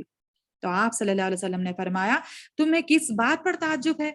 تو تمام لوگوں نے کہا، انہوں نے کہا یا رسول اللہ صلی اللہ علیہ وسلم، پہلا شخص بہت زیادہ عبادت گزار تھا اور پھر وہ زیادہ یعنی شہیدی کی موت اس نے حاصل کی، شہیدی کا درجہ اس نے حاصل کیا، شہید بھی کر دیا گیا، اور یہ دوسرا اس سے پہلے جنت میں داخل کیا گیا، جو دوسرا شخص تھا وہ جنت میں پہلے داخل کیا گیا۔ تو آپ صلی اللہ علیہ وسلم نے اس پر کیا فرمایا؟ دیکھیے ہم غور کریں گے یہاں پر، کیا یہ اس کا 1 سال اور زندہ نہیں، یعنی یہ اس کے 1 اور سال زندہ نہیں رہا؟ لوگوں نے کہا کیوں نہیں؟ یعنی جو دوسرا شخص طبعی موت پر مرا تھا، آپ صلی اللہ علیہ وسلم نے سوال کر رہے ہیں صحابہ سے کہ کیا دوسرا جو شخص مرا تھا، انتقال ہوا تھا، کیا اس نے 1 اور سال نہیں پایا تھا؟ تو لوگوں نے کہا کیوں نہیں اللہ کے رسول؟ پھر آپ صلی اللہ علیہ وسلم نے دوسرا سوال کیا کہ 1 سال میں تو اس نے ایک رمضان کا مہینہ بھی پا لیا، روزے رکھا اور نمازیں بھی پڑھی اور اتنے سجدے کیے، کیا یہ حقیقت نہیں؟ تو اللہ کے صحابہ نے جواب دیا ہاں اللہ کے رسول، یہ تو ہیں۔ تو آپ صلی اللہ علیہ وسلم نے فرمایا تو اس وجہ سے ان دونوں کے درجے میں زمین آسمان کے فاصلے سے بھی زیادہ دوری ہے، سبحان اللہ۔ جو شہید کی موت جو مرتبہ حاصل کیا اس کا درجہ اور عام جس کی موت ہوئی تھی اس کا درجہ زمین اور آسمان کے بیچ کے فاصلے سے بھی زیادہ دوری ہے بتائی گئی اس حدیث میں۔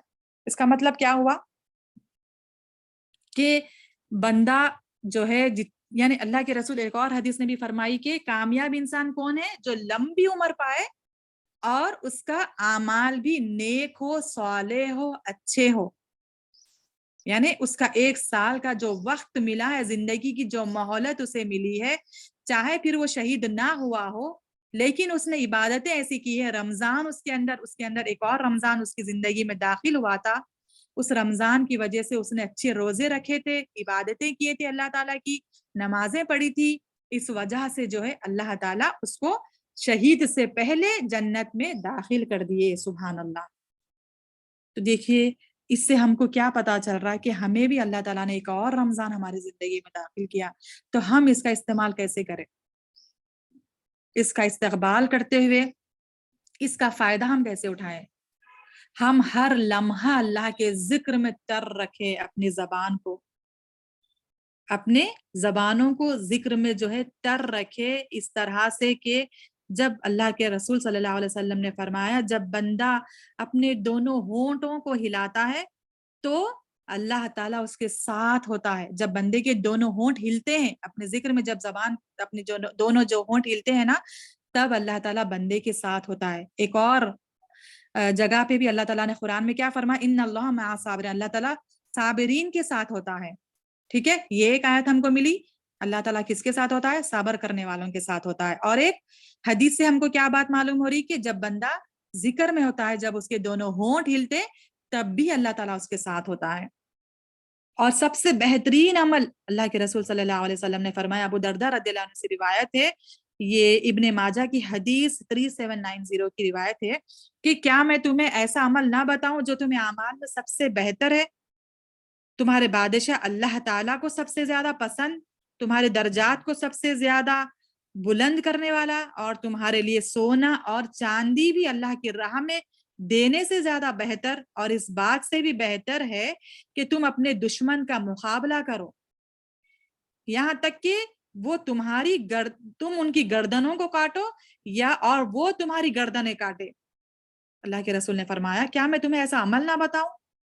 ان تمام بڑھائیوں سے بتاتے ہوئے، ان تمام جو ہے ہمیں یہ خلاصہ کرتے ہوئے اللہ کے رسول صلی اللہ علیہ وسلم صحابہ سے فرمایا کہ صحابہ نے کہا اللہ کے رسول وہ کیا ہے آخر عمل کہ ان تمام چیزوں سے افضل ہے، بہتر ہے کہ اللہ تعالیٰ کی راہ میں خرچ کرنا، اللہ تعالیٰ کے یعنی سونا اور چاندی سے بھی زیادہ بہتر ہے، دشمن کو مقابلہ کرنے میں بھی، اس کی گردنوں کو کاٹنے سے بھی زیادہ، ہماری گردنوں کو کٹوانے سے بھی زیادہ بہتر، اور اعمال میں بھی سب سے زیادہ بہتر ہے. تو اللہ کے رسول صلی اللہ علیہ وسلم نے فرمایا وہ ہے اللہ کا ذکر. تو دیکھیے میرے عزیزو، ہمیں فرض عبادتیں تو ہم کو معلوم ہے، نماز کے اوقات، اب یہ فرض کے علاوہ ہم کو جو ہے اپنی زبان کو دوسرے اوقات میں بھی اللہ کے ذکر میں تر رکھنا ہے. ایک لمحہ بھی ہمیں غفلت نہیں برتنی ہے اس کے اندر، کیونکہ دیکھیے یہ مہینے میں ہر سنت جو ہے فرض کے درجے کو پہنچتی ہے، اور فرض 70 گناہوں زیادہ اس کا ثواب اور اجر ہے اس مہینے میں. سبحان اللہ، خاص طور سے رمضان کے مہینے میں، صرف رمضان کے مہینے میں.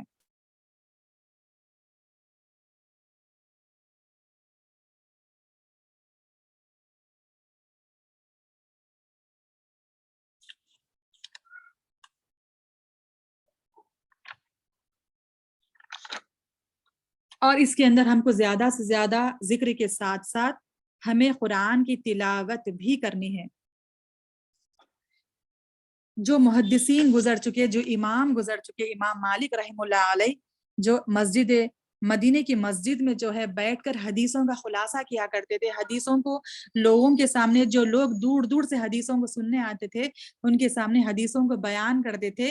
لیکن جب مہینہ رمضان کا آتا تھا تو فوراً وہ حدیثوں کو کیا کرتے تھے، روک دیتے تھے، اور پھر کہتے تھے لوگوں سے کہ اب جو ہے صرف قرآن کا مہینہ ہے، کیونکہ اللہ تعالیٰ کیا فرمایا، شہر رمضان الذی انزل فیہ القرآن، سورہ بقرہ کی آیت ہے یہ، یعنی رمضان وہ مہینہ ہے جس میں قرآن نازل کیا گیا ہے. تو یہ مہینہ جو ہے قرآن کا مہینہ ہے، ہمیں کثرت سے جو ہے قرآن کی تلاوت کرنا ہے. اپنے اوقات میں ایک شیڈیول ہم کو بنانا ہے کہ ہم کیسے، کب، کس وقت ہم قرآن کی تلاوت کریں. جس کو اچھی تجوید ہے وہ یہ کوشش کرے کہ ہم زیادہ سے زیادہ جو ہے قرآن کو یعنی زیادہ سے زیادہ قرآنوں کو مکمل کرے اس رمضان میں. دیکھیے یہ تو حدیث ہمیں ملتی ہے کہ اللہ کے رسول صلی اللہ علیہ وسلم نے کہ جو 3 دن سے زیادہ قرآن کو پڑھے، 3 دن سے کم دنوں میں قرآن کو پڑھے، وہ ایسا ہے کہ اس نے قرآن کو سمجھا ہی نہیں. لیکن یہ بات عام دنوں کے مقابلے میں ہے. لیکن رمضان کا مہینہ جب آتا تھا تو لوگ جو ہے کثرت سے جو قرآن کی تلاوتیں کرتے تھے. ہم کو یہ بھی حدیث مل رہی کہ صحابہ کرام اپنی راتوں میں قیام میں قرآن کو مکمل کرتے تھے، کہ قرآن مکمل کرتے تھے وہ لوگ.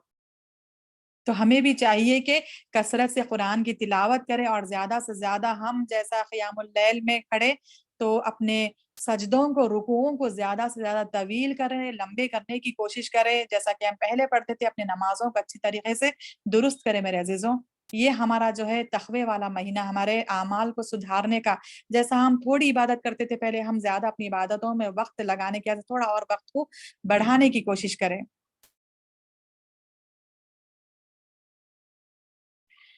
کیونکہ دیکھیے جب ہم اچھی نماز پڑھیں گے نا، بندہ جب نماز کے لیے کھڑے ہوتا، صحیح حدیث کی یہ بات ہے کہ اللہ کے رسول صلی اللہ علیہ وسلم نے فرمایا کہ بندہ جب نماز کے لیے کھڑا ہوتا نا تو بندے کے گناہ جو ہے ٹوکرے، جیسے کہ ٹوکرے بھر بھر کر اس کے گناہوں کو اس کے سر پر اور اس کے کندھوں پر رکھ دیا جاتا، اس کے کندھوں پر، دونوں کندھوں پر اور اس کے سر پر رکھ دیا جاتا. جب جب بندہ جو ہے رکوع کرتا، سجدے کی حالت میں ہوتا، اس کے گناہ اس ٹوکرے سے اس طرح سے گرتے رہتے ہیں، جھڑتے رہتے ہیں، جیسا کہ سوکھے جھاڑ سے اس کے پتے جھڑتے رہتے ہیں. جھاڑ سے سوکھے پتے جھڑتے رہتے ہیں. سبحان اللہ. اس طرح سے گناہوں جو ہمارے جھڑتے رہتے ہیں نماز کی حالت میں. اور ہم یہ بھی کوشش کرنا کہ اپنے جب ہم نماز کی حالت میں ہوتے نا تو زیادہ سے زیادہ ہم اپنی پاکی، منہ کی پاکی صفائی کا اہتمام کریں اور پاکی کا خیال رکھیں منہ کی. کیونکہ ہم ایسے مطلب افطاری میں اور سحری میں جو کھانا کھاتے اس کی جو یعنی جو بو ہوتی، اس سے ہم جو سنت بھی ہے کہ ہم کھانا کھانے کے بعد اپنے جو ہے منہ میں کلی کرے. سنت طریقہ ہے. آپ صلی اللہ علیہ وسلم جب بھی کھانا کھاتے تھے کھانے کے بعد کلی کیا کرتے تھے ہاتھ دھونے کے بعد. تو ہمیں بھی کلی کرنا ہے، یہ سنت ہے، تاکہ ہمارے منہ کی بدبو جو بھی ہے کھائے پیے سو ہمارے غذا کی، رزق کی، وہ بدبو جو ہے وہ چلی جائے. تو اگر ہم کوئی چیز ہماری ایسی کھانے میں آ جائے جیسا کہ کچی پیاز ہے، کچی لہسن ہے، اگر وہ کھانے میں ہمارے آ جائے، اس کی بو کی مہک سے جو ہے فرشتوں کو وہ بو ناگوار ہوتی. اگر ہم اسی حالت میں نماز میں کھڑے جائیں تو وہ فرشتوں کو جو ہے ایک ناگوار محسوس ہوتی، وہ لوگ اس سے کندراہٹ محسوس کرتے. تو اس وجہ سے بھی جو ہے ہم کھاؤ یا نہ کھاؤ کچی پیاز یا کچی لہسن. اسی لیے اللہ کے رسول نے فرمایا کہ جب تم مسجدوں کو آؤ تو کچی لہسن اور کچی پیاز کھا کر نہ آؤ، یعنی نمازوں کے لیے. اگر آؤ تو کلی کر کر آؤ. ایسا مطلب یہ ہمیں جانا ہے تو کلی کر کر اپنے منہ کو صاف کر کے جانا. بلکہ مستحب یہ ہے کہ ہم اپنے نماز جب بھی ہم کریں وضو کے ساتھ یہ ہم عادت ڈالنی ہے ہم اپنے آپ کو کہ مسواک کا ہم جو ہے اہتمام کریں، مسواک کی عادت ڈالیں ہم. کیونکہ مسواک بہت زیادہ سنت ہے، اس کا بہت زیادہ اجر بھی ہے. اس کا اللہ کے رسول صلی اللہ علیہ وسلم کو بہت زیادہ پسند بھی تھا مسواک کرنا. آپ صلی اللہ علیہ وسلم نے کیا فرمایا کہ میری امت پر اگر مجھے مشقت کرنے کا جو ہے، میری امت پر مشقت نہ ہوتی تو میں انہیں حکم دیتا تھا کہ ہر نماز کے لیے، ہر وضو کے لیے، جب نماز کے لیے جو ہے وہ مسواک کا حکم دیتا. اور اللہ کے رسول نے یہ بھی فرمایا کہ مسواک کا مجھے اتنا حکم دیا گیا، جب جبرائیل علیہ السلام آتے، مسواک کا مجھے اتنا حکم دیا گیا کہ مجھے ایک خدشہ یعنی ایک خدشہ پیدا ہو گیا کہ کہیں مسواک کے بارے میں آیت نازل نہ ہو جائے قرآن کی. تو اس وجہ سے جو ہے ہمیں، اگر ہم چاہیں تو ہم مسواک کا بھی جو ہے سنت طریقے سے نیت کر کے ہم مسواک کا بھی اہتمام کریں. کیونکہ مسواک جو ہے منہ کی صفائی ہے اور اللہ تعالیٰ کی رضا ہے اس کے اندر. اور جو ہے جب بندہ نماز کے لیے کھڑے تھا تو ایک فرشتہ، جب بندہ تلاوت کرتا نماز کی حالت میں، ایک فرشتہ اس کو سننے کے لیے، وہ تلاوت کے لیے، صحیح حدیث کی بات ہے. دیکھیے فرشتہ اس تلاوت کو سننے کے لیے اس کے اتنے زیادہ قریب ہوتے رہتا یہاں تک کہ وہ فرشتہ اس بندے کے ہونٹوں پر اپنے ہونٹوں کو رکھ کر کھڑا ہو جاتا، اور جو بھی بندہ تلاوت کرتا ایک ایک آیت اس بندے کے یعنی اس فرشتے کے جو ہے پیٹ میں اترتے رہتی. سبحان اللہ. اس طرح سے وہ فرشتہ بندے کے قریب ہو جاتا. تو اس حدیث سے ہمیں یہ بات پتہ چلتی ہے کہ ہم اپنی منہ کی صفائی کو بھی اچھے سے اچھے جو ہے صاف کر کے، دل کو بھی پاک صاف رکھے، اپنے جسم کی صفائی ستھرائی کے ساتھ بھی ہم نمازوں کا اہتمام کریں. اور ذکر کی جو ہے جو فضیلتیں ہیں، بہت زیادہ ذکر کی فضیلت ہے میرے عزیزو. سبحان اللہ، الحمدللہ، اللہ اکبر 100 مرتبہ کہنے کی اتنی زیادہ فضیلتیں ہیں. اگر میں بتانا بیٹھوں تو یہ وقت بھی ہمارا کم پڑ جائے. لا الہ الا اللہ، استغفر اللہ، لا حول ولا قوت الا باللہ، تمام چھوٹے چھوٹے جو ذکر ہے وہ ہم اپنی زبانوں پر تر رکھے، اپنے ضروریات، اپنے کاموں کے، یعنی گھریلو کام بھی اب جب ہم کر رہے ہیں، پکا رہے ہیں، جھاڑو دے رہے ہیں، برتن دھو رہے ہیں، تب بھی ہم اپنی ذکر اپنی زبان سے جو ہے تر رکھیں. جب ذکر نہیں کریں گے نا ہم، تو شیطان ہمارے اوپر حاوی ہو جاتا، ہمارے دلوں پر حاوی ہو جاتا اور وسوسے ڈالنے کی وہ کوشش کرتے رہتا. اس کا کام ہی یہی ہے کہ بندے کو وسوسوں میں الجھا دے. جب بندہ صرف طاؤس کا ہی، وہ شیطان جو ہے صرف طاؤس پڑھنے سے ہی وہ بھاگ جاتا، اسی کا وہ محتاج ہے، بس خالی وہ طاؤس پڑھنے سے وہ جو ہے شیطان ہمارے سے چلا جاتا، ہمارے وسوسوں کو ہم سے دور ہو جاتے. تو صرف طاؤس اور بسم اللہ پڑھ کر، تسمیہ پڑھ کر ہم ذکر کو اپنے جاری رکھے، ان حالات میں بھی اور باقی کے دنوں میں بھی اپنی زبانوں کو جو ہے ذکر میں رکھے، اپنے دلوں کو صاف رکھیں، اور ہم اپنے دلوں کو جو ہے کسی کی طرف سے برائی میں ملوث یا پھر کسی کی غیبت میں ہم اپنے آپ کو بچا کر رکھیں، اپنے اعمالوں کو درست کریں میرے عزیزوں. اور اس کے بعد میری ایک آخری بات میں بتا کر اپنی بات کو ختم کرتی ہوں کہ صدقات اور زکوٰۃ بھی جو ہے ہم اس کے اندر زیادہ سے زیادہ دینے کی کوشش کریں. اللہ کے رسول صلی اللہ علیہ وسلم جب رمضان کا مہینہ آتا تو ہوا سے بھی زیادہ تیز ہو جایا کرتے تھے صدقات کرنے میں، مال کو خرچ کرنے میں، اپنے ہوا سے بھی زیادہ تیز، اتنا زیادہ وہ اپنے آپ کو ٹھان لیتے تھے خرچ کرنے کے لیے اللہ کی راہ میں. اور زکوٰۃ تو ہمارے لیے فرض ہے. دیکھیے صدقات، اللہ تعالیٰ اپنے قرآن میں صدقات کا بھی لفظ استعمال کیا ہے. جو صدقہ فرض ہے ہمارے اوپر دینا وہ زکوٰۃ میں شامل ہے. جو صدقہ ہمارے لیے نفل ہے دینا، یعنی جو نفل یعنی فرض کے علاوہ جو نفل ہے ہمارے لیے دینا، وہ خیرات میں ہے. تو زکوٰۃ کا جو مال ہے وہ مال ہم کو اپنے رشتہ داروں میں بھی دے سکتے ہم، اور غریبوں میں بھی اور غیروں میں بھی ہم دے سکتے، اور صدقات کو بھی ہم اپنے رشتہ داروں میں پہلے ڈھونڈیں اور دوسرے پھر لوگوں میں. سورہ بقرہ کی آیت نمبر 215 میں بھی یہ بات آئی کہ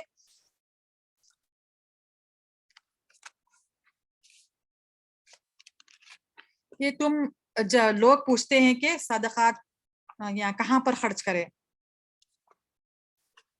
لوگ پوچھتے ہیں کہ کہاں پر خرچ کرے. یسألونک ماذا ينفقون قل ما انفقتم، کہہ دو کہ تم اپنا خرچ کرو، خیر من خیر فللوالدین، اپنے والدین پر خرچ کرو، والاقربین، تمہارے رشتہ داروں پر، والیتامى، یتیموں پر، اور مسکینوں پر، والمساکین، وابن السبیل، اور اللہ کی راہ میں. تو ان لوگوں کا یہاں پر جو ذکر کیا گیا ہے خرچ کرنے پر مال کو اپنے، ان کا بہت زیادہ ہمیں پہلی چیز ہم کو جو کس پہ ہے، اپنے والدین، اس کے بعد اپنے رشتہ داروں پر. دیکھیے زکوٰۃ کا مال اور صدقات کا مال بھی جو ہے ہم اپنے پہلے رشتہ داروں میں ڈھونڈیں. اللہ تعالیٰ یہاں پر بھی کیا فرما رہا کہ والاقربین، تمہارے قریب کے رشتہ دار. اللہ کے رسول صلی اللہ علیہ وسلم نے فرمایا کہ تم جب صدقات کا مال دیتے ہو، صدقہ کرتے ہو، خرچ کرتے ہو، اپنا مال جس پر خرچ کرتے ہو، تو اگر لوگوں پر خرچ کرو گے تو تمہیں 1 ثواب ملے گا، 1 اجر ملے گا. اگر تم اپنے رشتہ داروں پر خرچ کرتے ہو تو تمہیں 2 گنا ثواب اور اجر ملے گا. 2 گنا اس لیے کہ ہم ان کے اوپر ایک تو مال خرچ کر رہے ہیں، اور دوسرا ہمارا صلہ رحمی کا صلے کی وجہ سے، صلہ رحمی کی وجہ سے 2 گنا ہم کو رشتہ داروں پر خرچ کرنے کی وجہ سے ہم کو ثواب اور اجر ملے گا. تو جو لوگ ہمارے، دیکھیے زکوٰۃ کی رقم ایسی ہوتی ہے کہ ہم زیادہ سے زیادہ ہم مال اپنا نکالتے ہیں، 1 روپیہ بھی ہم اللہ کی راہ میں جو ہے دینے کے واسطے ہم پیچھے نہیں ہٹتے. زکوٰۃ کا مال ہم کم کرنے سے ڈرتے ہم کہ ہم پورا کا پورا زکوٰۃ ادا کریں، 1 روپیہ بھی اس کے اندر کم نہ ہو. یہ ہمارے اندر جو ہے ایک فرض جو عبادت ہے، یہ فرض جو اللہ تعالیٰ نے لگا دیا ہے زکوٰۃ کا مال لوگوں پر، یعنی خرچ کرنا زکوٰۃ کا مال. تو اس کے اندر ہم 1 روپیے کی بھی ہم کمی یا تلفی نہیں کر سکتے. تو جتنا بھی مال زکوٰۃ کا نکلتا نا وہ زیادہ سے زیادہ نکلتا. تو اگر ہم یہ قریبی رشتہ داروں میں دیں گے تو ہم یہ نیت کرنا کہ کسی کا قرض ادا ہو جائے اس زکوٰۃ کے مال سے.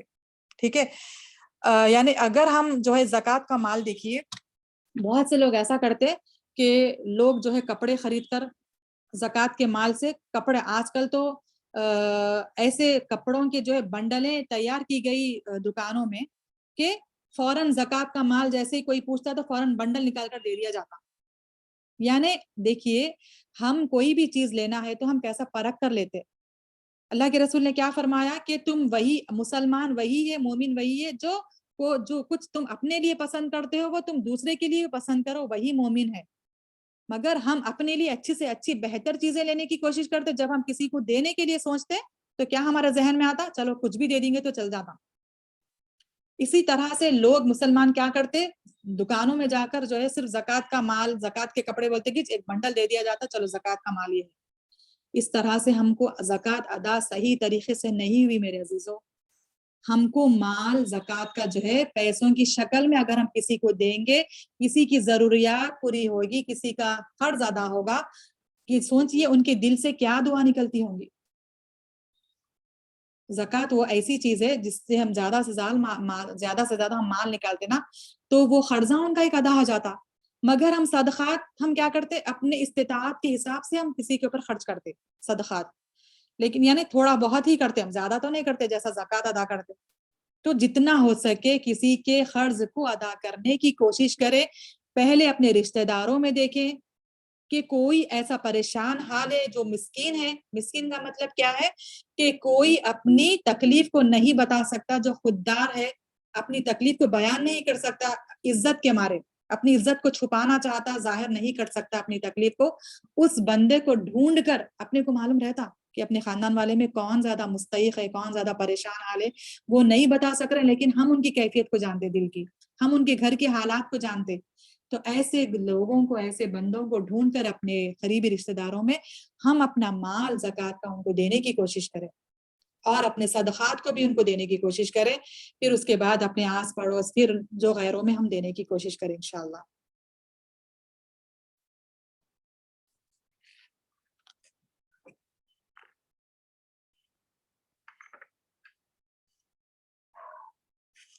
اور دیکھیے ہمیں جو ہے ایک اور شیڈیول بھی ہم کو اپنا تیار کرنا ہے کہ میرا ایسا ہوتا ہے کہ میں بھی ایک طالب علم ہی ہوں، لیکن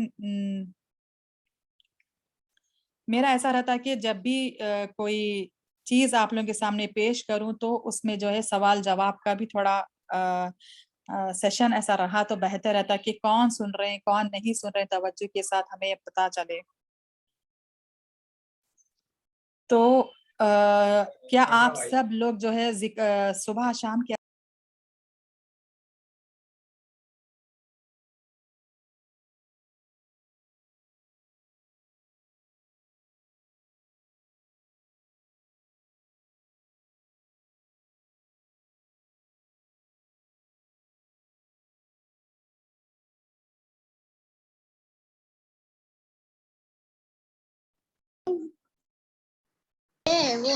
میم مائک میوٹ ہو گیا آپ کا.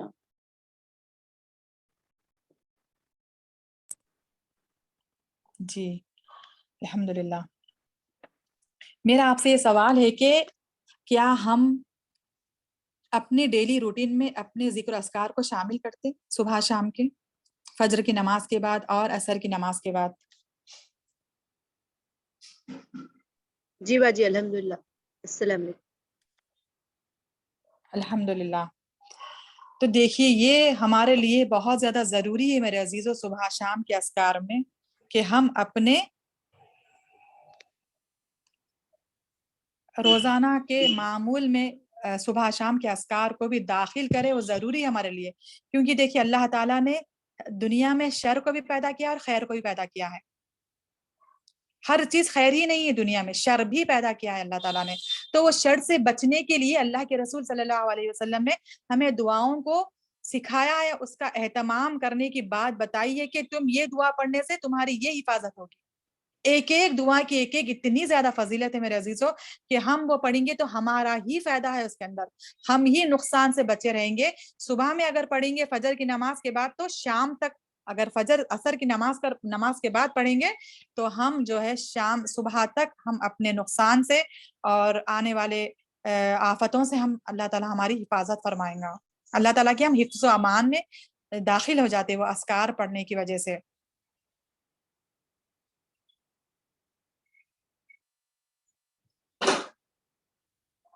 کسی نیک شخص کا یہ کہنا ہے کہ اگر کوئی صبح شام کے اذکار کو پڑھنا بھول گیا تو وہ اس کا معاملہ ایسا ہے کہ اس نے ایک مضبوط خلے کو اپنے جو ہے مضبوط خلا ہے، وہ کیا ہے، وہ صبح شام کے اذکار جو ہے ہمارے لیے ایک مضبوط خلا ہے، جیسا کہ بندہ ایک مضبوط خلے میں جو ہے اپنے آپ کی حفاظت کر سکتا، اس طرح سے صبح شام کے اذکار اس کی حفاظت کرتے ہیں.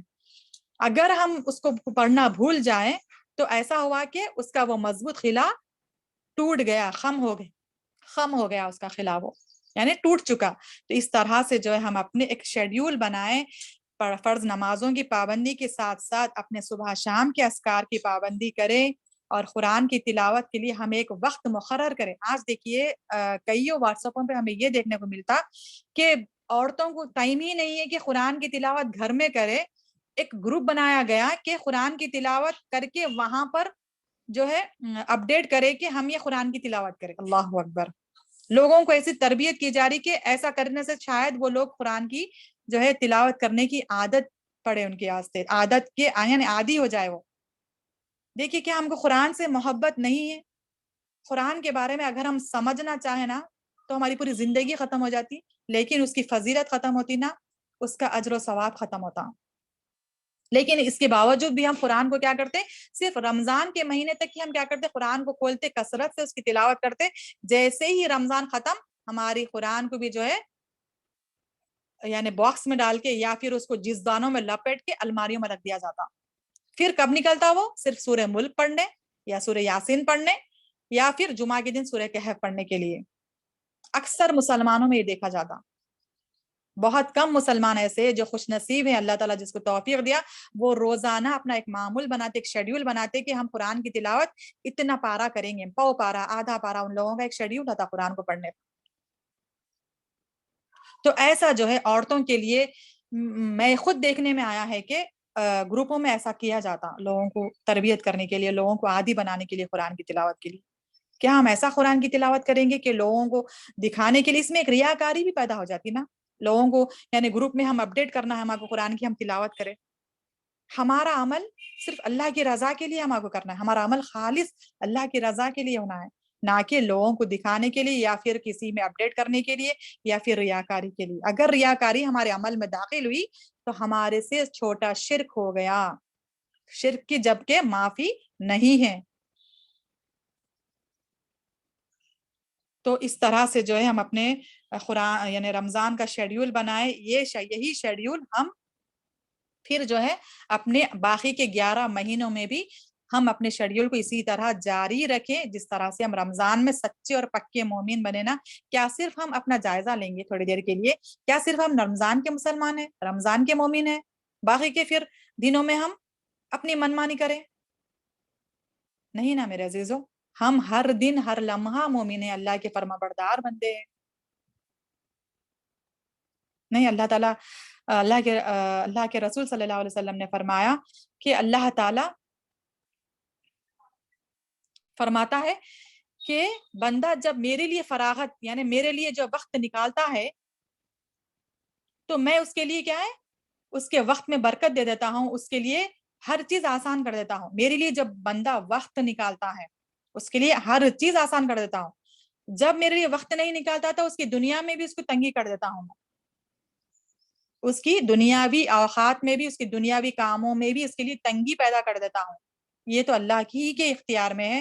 اللہ تعالیٰ ہم کو چاہے تو تنگی دے یا پھر ہمیں سخاوت دے یا پھر ہمارے وقتوں میں برکت دے. یہ اللہ کی رضا ہے، اللہ کی حکمت ہے، یہ اللہ ہی کے یعنی مقدر یعنی اللہ تعالیٰ کے ہی قدرت میں ہے. یہ ہمارے بس کی بات نہیں ہے عزیزو. صرف ہماری نیت کیا ہے، ہمارا کام کیا ہے، صرف نیت کرنا، عمل کی نیت کرنا بس. تمام راستوں کو یعنی کھولنے والا، تمام جو ہے راستوں کو آسان کرنے والا کون ہے؟ اللہ تعالیٰ. پھر اللہ تعالیٰ ایک اور حدیث میں اللہ کے رسول صلی اللہ علیہ وسلم نے کیا فرمایا کہ بندہ جب دنیا کی کاموں میں ملوث ہو جائے گا، دنیا کے پیچھے پڑے گا، دنیا تو اس کو اتنا ہی ملے گی جتنا اس کے مقدر میں، اس کے نصیب میں لکھی ہوئی ہے.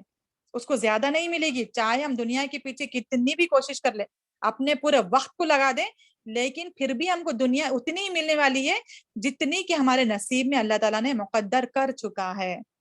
اگر ہم یہی وقت آخرت کے لیے نکالیں گے نا، تو اللہ تعالیٰ کیا فرماتا ہے کہ آخرت کے لیے جب بندہ وقت نکالتا ہے تو دنیا اس کے خدموں میں ڈال دیتا ہے، سبحان اللہ، دنیا کی ہر تمام چیزوں کو اس کے خدموں میں ڈال دیتا ہے، یعنی وہ دنیا کسی سے، یعنی وہ بندہ دنیا کی کوئی بھی چیز سے محتاج نہیں رہتا، سبحان اللہ۔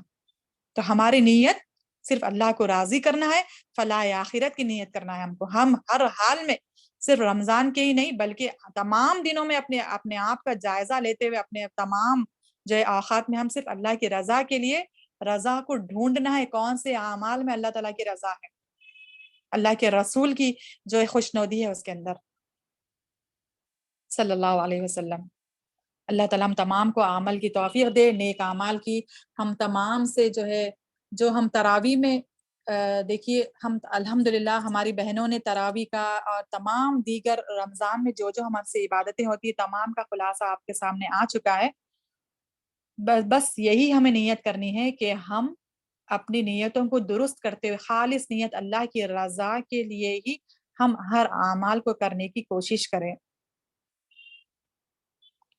انشاءاللہ اللہ تعالیٰ ہم تمام کے اعمال کو قبول فرمائے، ہمارے تراویحوں کو قبول فرمائے، ہمارے رمضان کے روزوں کو قبول فرمائے، ہمارے صدقات زکوٰۃ کو قبول فرمائے، ہماری تمام عبادتوں کو قبول فرمائے، آمین یا رب العالمین۔ ہمارے تمام مرحومین کی مغفرت فرمائے، ہماری مغفرت فرمائے۔ اللہ کے رسول صلی اللہ علیہ وسلم نے کیا فرمایا کہ جب ممبر پر چڑھ رہے تھے آپ صلی اللہ علیہ وسلم، 3 سیڑھی پر جب چڑھ رہے تھے تو کیا فرمائے؟ آمین آمین آمین۔ تو صحابہ کرام نے فرمایا کہ اللہ کے رسول کہ آپ جب ممبر پر چڑھ رہے تھے تو 3 مرتبہ آپ نے آمین فرمایا، کیا وجہ؟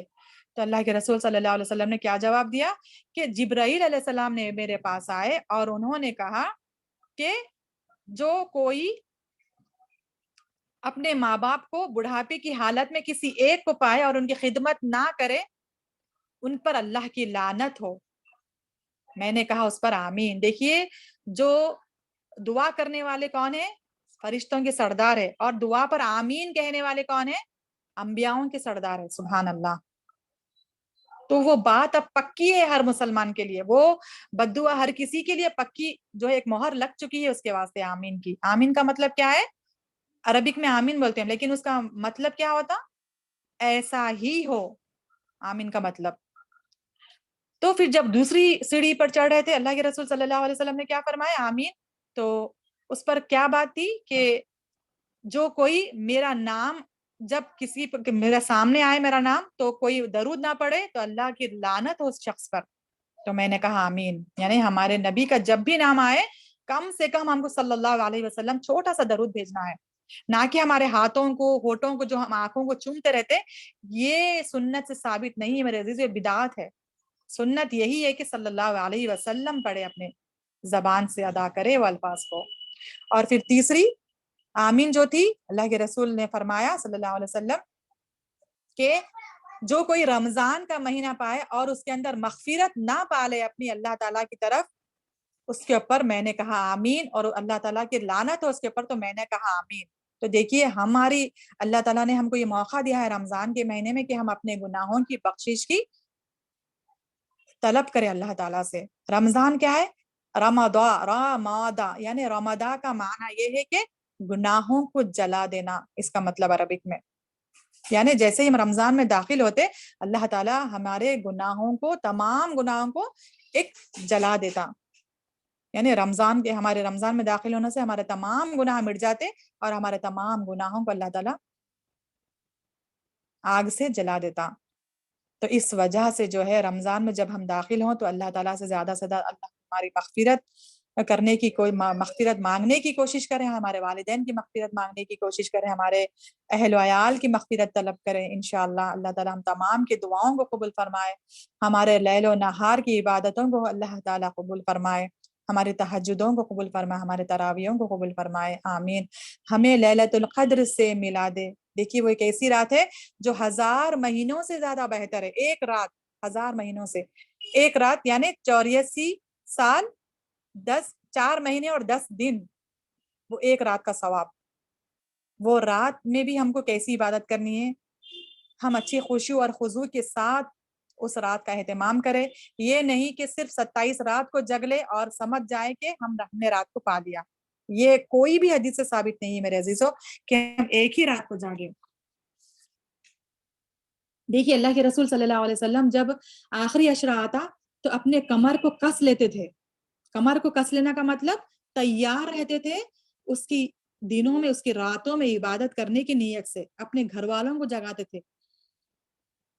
ہم چاہیں تو اپنی استطاعت طاقت کے مطابق ہم 10 راتوں کو بھی جاگنے کی کوشش کریں. یار دیکھیے ہم اپنے فنکشنوں میں, اپنے گھریلو زندگیوں میں کتنے ایسے راتوں کو ہم برباد کر دیے. کیا اس کا راتوں کا فائدہ اجر کچھ ملا ہم کو اللہ کی نظر میں؟ آخرت میں اس کا کچھ فائدہ ہے؟ نہیں ہے. اللہ کی عبادت میں اگر ہم کوئی رات گزاریں گے تو اس کا کتنا فائدہ ہے, سبحان اللہ. تو 10 راتیں ہمارے لیے کم ہے وہ, اگر ہم سوچے بیٹھے. ہم چاہے تو پوری راتوں میں رمضان کی ہر رات بھی ہم عبادت کا جو ہے ایک معمول بنا سکتے ہیں. اگر ہم خواہش پیدا کریں, اگر ایسی ہم جو ہے ایک نیت کر لے تو اللہ تعالیٰ ہمارے تمام یعنی مشکلات کو بھی آسان کرنے والا ہے.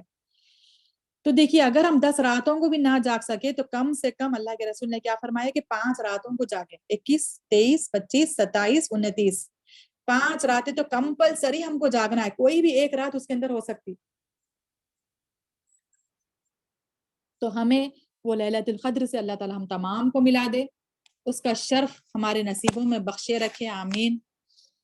اللہ تعالیٰ ہم جو بھی یہاں پر سیکھے ہیں, سنے ہیں, سنائیں, اس پر مجھے اور آپ کا عمل کی توفیق دے. اے اللہ جتنے نے بھی دعاؤں کی گزارش ہے کہ اللہ تعالیٰ ان تمام کے دعاؤں کو قبولیت کا شرف عطا فرمائے, ان تمام کے ضروریات کو پورا فرمائے, ان کے رزق میں برکتیں رزق میں برکتیں اور ان کے رزق میں مالا مال عطا فرمائے, آمین. اللہ تعالیٰ ہم تمام کے دعاؤں کو قبول فرمائے, ہماری عبادتوں کو قبول فرمائے, اور ہماری نسلوں سے بھی ہمارے جو ہے اللہ تعالیٰ تیرا دین کا کام لے لے. جس طرح ہماری ٹوٹی پھوٹی عبادتیں اے اللہ ہم نے کیے ہیں, اس ان عبادتوں کو بھی اے اللہ تو قبول فرما. ہماری ٹوٹی پھوٹی باتوں کو بھی جو ہم یہاں پر سننے کے لیے, بولنے کے لیے بیٹھے ہیں مولا, اس کو بھی تو قبول فرما. اگر ہم سے اس میں کچھ زیادتی ہوئی اے اللہ تو اسے معاف فرما, آمین. اور ہم سے بھی دین کا کام لے لے, ہمارے اولاد کے نسلوں سے بھی دین کا کام لے لے, ہماری اولادوں کو نیک صالح بنا. دیکھیے میرے عزیزوں, ہمیں تو الحمدللہ معلوم ہے کہ کون سی چیز میں ہمارے لیے خیر ہے, کون سی چیز میں ہمارے لیے شر ہے.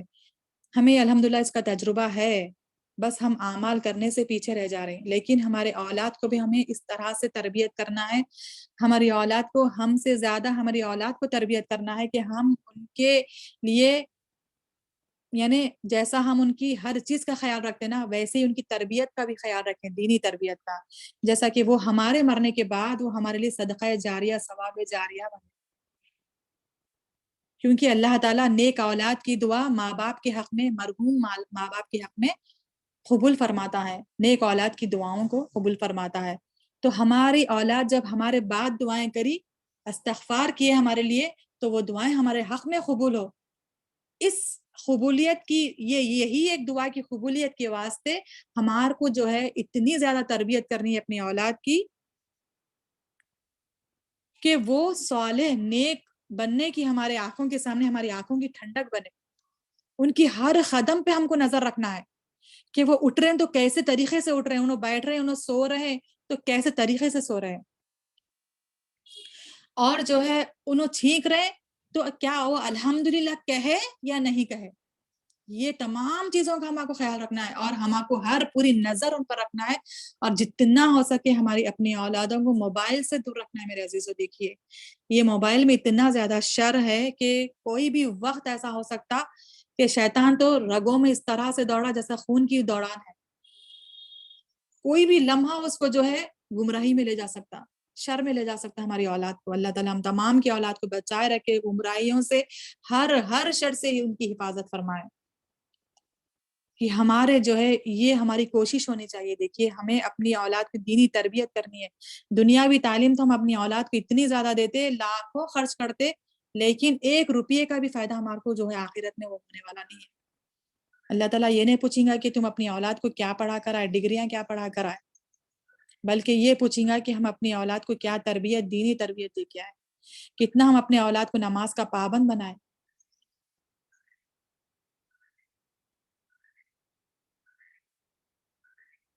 اور نبیوں نے بھی یہ دعا کی تھی کہ اے اللہ ہماری آنکھوں یعنی ہماری اولاد کو ہماری آنکھوں کی ٹھنڈک بنا۔ تو ہماری اولاد ہماری آنکھوں کی ٹھنڈک کب بنے گی؟ جب ہم ان کی تربیت کریں اپنی زندگی میں رہتے پر۔ ہم کو نہیں معلوم ہمارے جانے کے بعد پھر وہ صحیح رہیں گے یا غلط راستے پر چلیں گے، تو ہمیں ابھی سے اپنی زندگی میں ہی ان کی ٹریننگ کرنا ہے کہ وہ کیسے زندگی گزارے۔ دینی ماحول بھی دینا ہے ہم کو، دنیا کے بھی لحاظ سے ہم کو دنیا کی بھی پڑھائی ایک مختصر انداز میں ہم کو دینا ہے، نہیں بلکہ نہیں، لیکن اس کے ساتھ ساتھ دینی تربیت بھی ہم کو ان کی کرنی ہے۔ اللہ تعالی ہماری تمام نسلوں کی حفاظت فرمائے ہر برائیوں سے، ہر شروں سے، آمین یا رب العالمین۔ وآخر دعوانا الحمد للہ رب العالمین، جزاکم اللہ خیرا کثیرا، سبحان ربک رب العزت عما یصفون وسلام علی المرسلین والحمد للہ رب العالمین۔ السلام علیکم ورحمۃ اللہ وبرکاتہ۔